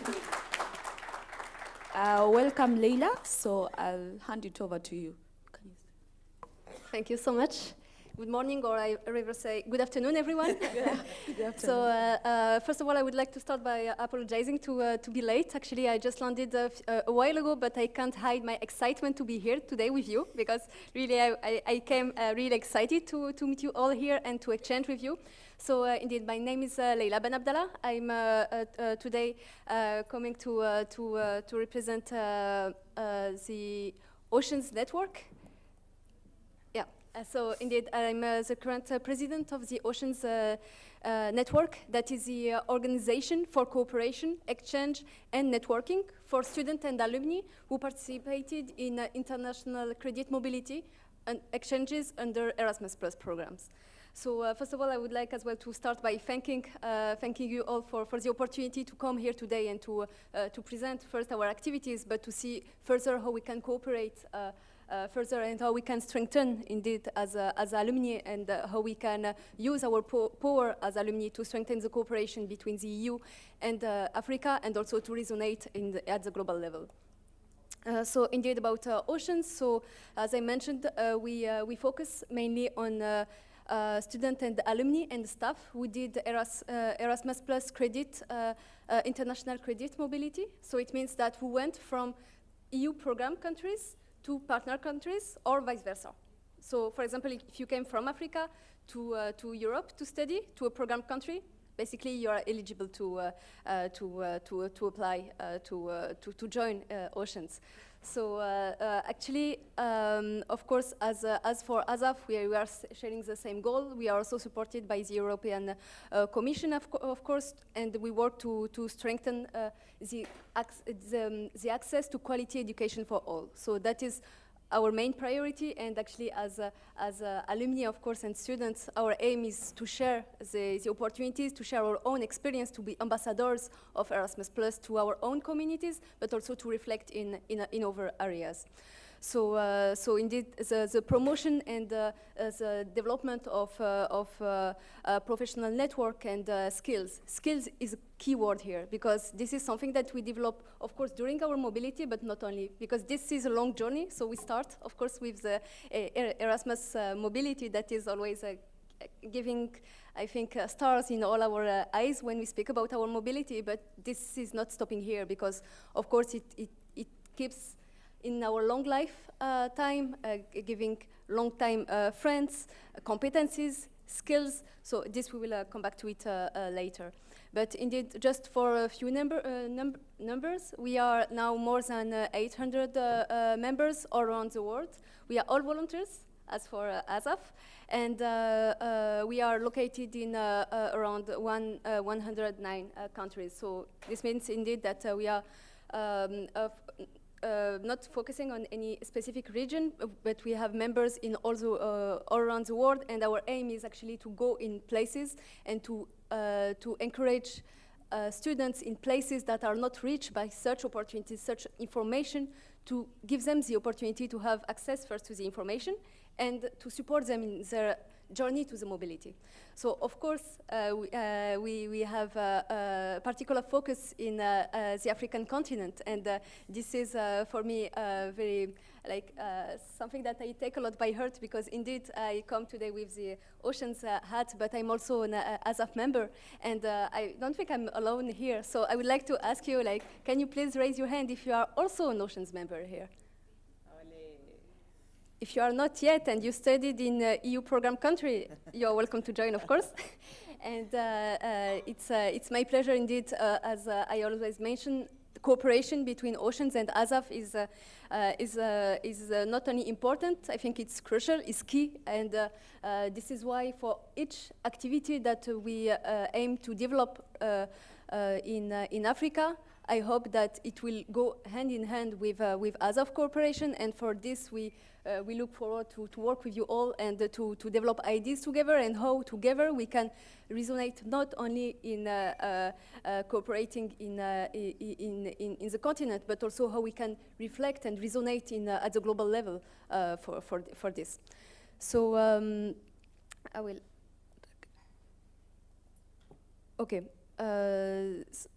So indeed, I mentioned already that we are all volunteers committed to promoting international mobility in higher education, and also one of the aspects that I wanted to emphasize is indeed one of the priority. I think that when we speak about strengthening EU-Africa cooperation, is to have like a reciprocal approach. So it means that it's not only to encourage students from Africa to come to study in the EU, but also students from the EU to go to study to come to study in Africa. And this is important, and that's why we need to focus on developing skills, developing the higher education system in Africa to make sure that we are also attractive. And for this, we have such great potential, and we need all to make sure that our universities are also reflecting and are also shining, let's say, in the world. So like this, we'll welcome more and more people, and we know all how we are welcoming as African countries, and we need to develop this more.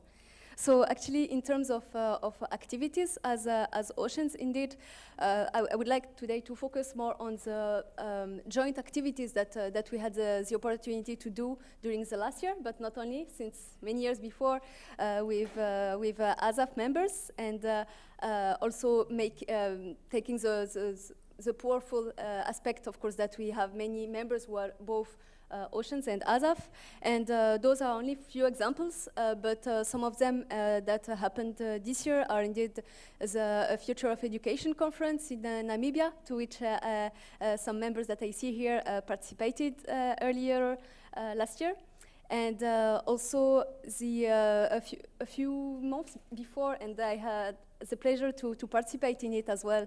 And I would like to thank ASAF for organizing it. I was pleased to go to Senegal to participate in a conference where we shared information about Global Gateway, and indeed, of course, Erasmus Plus jointly with the EU delegation in Senegal. So that was also very fruitful. And also a few months ago, actually 1 month or 2 months ago, I had also the pleasure to join the training of trainers on mobility programs focusing on diversity and inclusion in Kenya, and that was essential, because indeed I mentioned already before that one of our focus last year, but also of course in the long term, is to ensure that international mobility, that education is accessible to all. So it needs like not only that it's written in our papers, in our words, but it needs to be real, and that we work all on it, that we assess what we are doing already, what are the needs, and how we can do better. And for this, actually, I must say that working with ASAF during that training opened a lot of ideas in my mind and my eyes actually on what can be done further. And because you are really an example on what is being done, to have a committee working on this is really an example. So for this, I would like really to thank you, and I hope that we can collaborate further on this. So quickly, I will also, of course, mention other activities, and for this, I would like to mention an activity that took place in Morocco, in Marrakesh in May as well, where the idea, of course, was indeed to support students and to share experiences and to share opportunities about international mobility. So this is resonating, I think, for a lot of you who already implemented activities in your own countries, in your own areas, but there is so much more, and I hope that we'll have much more. I hope that next time I will not have enough place to put all the pictures, to put all the stories that we did together. So that is one thing. But today I would like as well to focus more on the sustainability of such projects. So to make sure that they are not ad hoc projects, and that they are placed like in a way that they are functioning in the long term. So in very 1 minute, I would like to go back to one project that we did in 2023, actually in Morocco as well, and that was using actually sports for employability to develop soft skills, and to make sure that also in parallel we share information on international mobility, not only to students or to those in universities, but to reach another target. And from that activity, actually, when we used basketball for this goal, we partnered with an organization called United Africa in Morocco. And now I have the pleasure, actually, that's why I wanted to emphasize this, is that through this, now it became a long-term activity that is implemented not only in Morocco, but that is being scaled up in Africa. And for this, we have the support, and we are incubated by the L'Oreal's SESLA program, so Sports for Education and Sustainable Livelihood in Africa. So this is one point that I wanted to raise, actually, to link about the importance of cooperation. Cooperation is key to strengthen our action, but also to make it sustainable, both among our organizations, among our own members, to cooperate between us in the different regions, but of course also with institutions, EU delegation, and national Erasmus Plus focal points, and local organizations as well. And also be innovative, because even, of course, our goal, our aim is to promote Erasmus Plus, but we can be innovative in this. And I will just close actually by saying that indeed mobility is key, and you can follow our networks, and anyone is welcome, of course, to join us. Thank you. Thank you, Leila. So I know we are out of time, but I really want to encourage us to join the networks. Kindly, collaboration is key, and I know we've worked on one project with Leila in Nairobi. So kindly do join the networks, find ways you can collaborate as networks, and utilize the opportunities that come with it. So I want to just give, of course, like 2-3 minutes for questions, and then we can have concluding remarks from the team here. I'm looking at the board because they always give me sessions before lunch, so I know time. So I like to give question. Where is Charity? Yes, please, if you have any questions for the networks.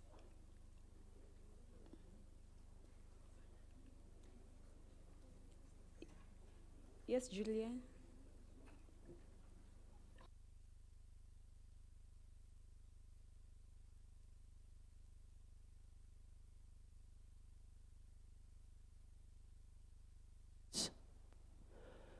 Oh, et, pour moi, c'est pas une question. Merci. Have a question. Thank you very much for your contributions. I'd like to say that I send a request as a member of Océan Network. Unfortunately, I received a rejection, and I will do it again. I'm just informing you this.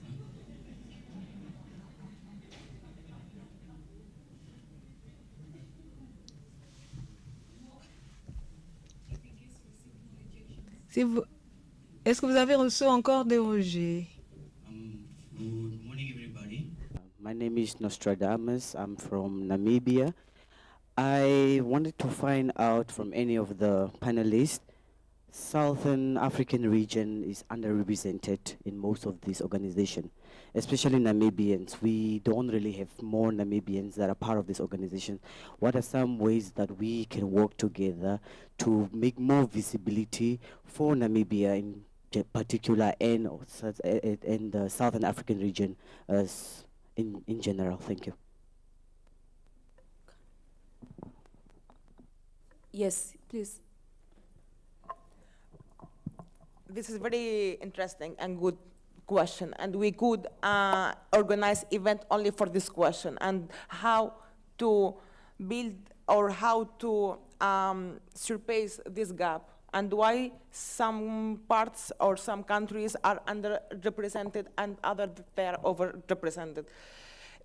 There is a lot of factors and elements to take into consideration. There is a personal volunteer part of a country and say, I want to be active, I want really to raise this voice, I want to represent these people, and there is like a way or a pathway to build something, but in the majority of the cases, political volunteer or political instability, which is the case of our continent, is very complicated to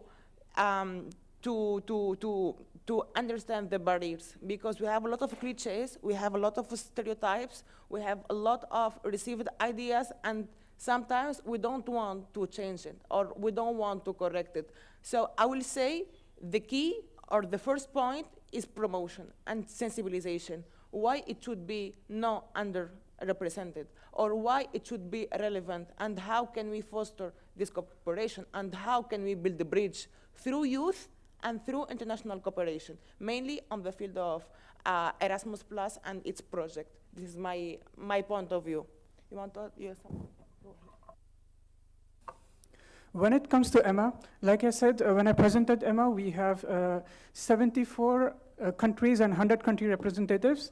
And we do have 2 country representatives for South Africa, Brent and Rabia. I don't know if any of them is here today. I expected one of them to be here. If you're here, please. So here we have one of our EMA country representatives. If you can raise your hand again, please. So if you want to get in touch. And second, for Namibia, we do have a country representative. I personally did not meet this person yet, but I can read you out the name, and you can also, of course, go on the EMA's website and check and contact the person, because each country representative has an email ID. The name is Maria Luisa de la Puerta Fernandez. And indeed, EMA strives to achieve participation from Africa. We have around 54 countries, but we don't have 54 country representatives. So if you go on the EMA's website and if you find that there is no representative from your country, you can definitely volunteer and be one of the country representatives from the country. And we are lucky today to have one of the country representatives here, and you can also get in touch with him and with me during the coffee breaks to learn more about this role and how you can contribute better to EMA. And I also have a message to pass from the new president, vice president we have elected, and the new management board, that they really are looking forward to have more representation from EMA in the management board and in all the important positions in EMA. We do have senior volunteers here. Some of them are here from EMA who have been in EMA since more than 10 years. But we expect that more of you join today, first by becoming members and then by becoming volunteers and taking up leadership positions and going for the elections the next time. Thank you, Rutraj. So I'll just give Leila and Adrian to just give concluding remarks, and then we'll break for lunch. Yep. Part of the concluding remarks can also be partially an answer to your question, even though I represent an organization where you could not be eligible for because it's geographically limited only to the Western Balkans. I represent a country which is, in terms of membership, has the least number of members because simply the country is so small that, proportionally it does not have a big membership. However, the way how you can compensate for that is, if you represent a country which is not represented enough, you can compensate by being active on a local level and including more people and just being present at certain events, conferences, meetups, whatever is applicable.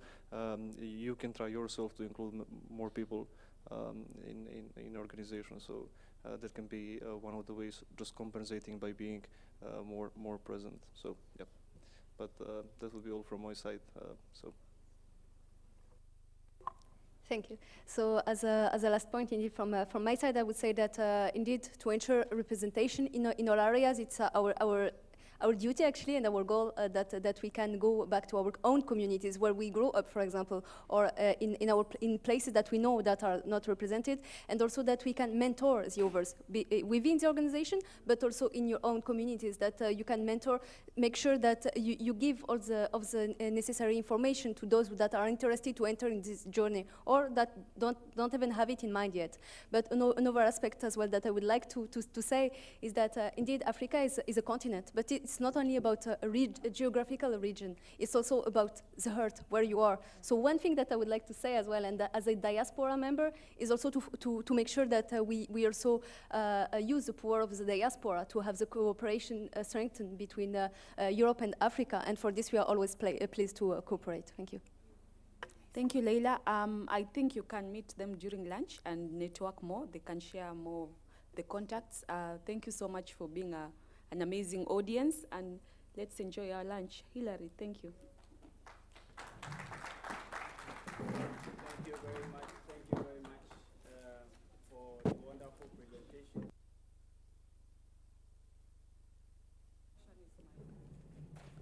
Yes, and let's also clap for Elizabeth Mageni for moderating this section. Yeah, it's been wonderful. And thank you. We've managed to now come back within time a bit. So we are wrapping up to go for lunch, after which we will have the parallel sessions at the workshop level. So I will humbly invite the president of ASAF, Dr. Nelly Sechiegan, to give us some closing remarks before we break for lunch. Let's clap for her.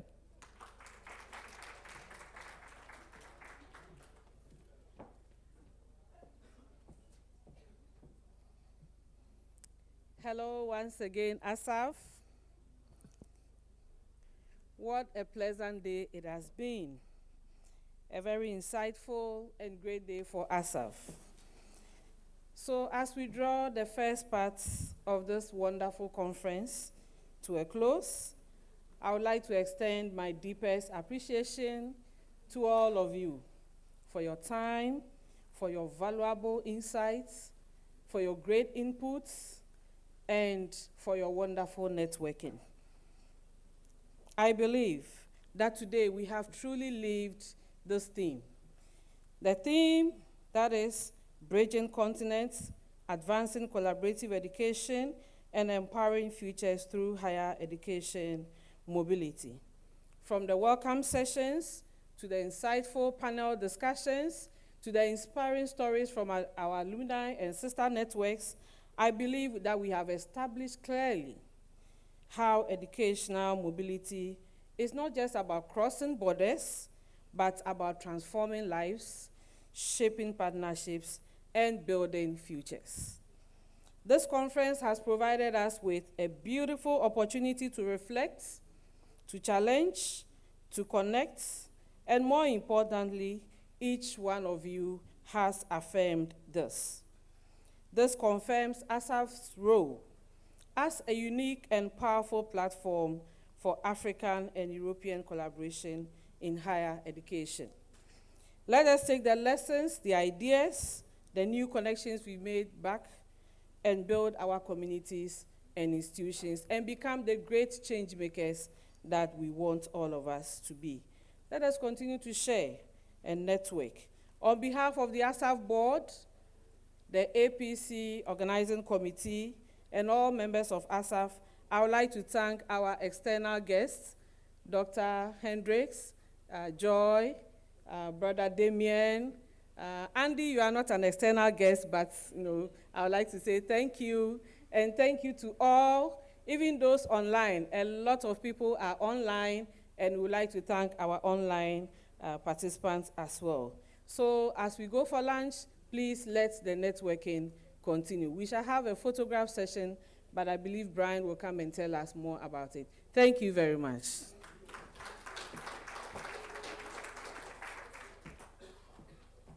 Thank you very much, Madam President. Yes, so with regards to the photo session, we wanted to have it outside, but you realize it's still raining. So we will have it, but after lunch, when we are through with our program. So ensure, if you want to appear, don't disappear after here. Yeah, so ensure that after lunch you come back for us to enjoy the rest. So we have less than an hour to have lunch. When we were in high school, we could eat fast and run back. So 2 exactly, we should be back in this auditorium. Thank you very much and see you. 3 on dot, you are back. Yes, bon appetit. Thank you, bye.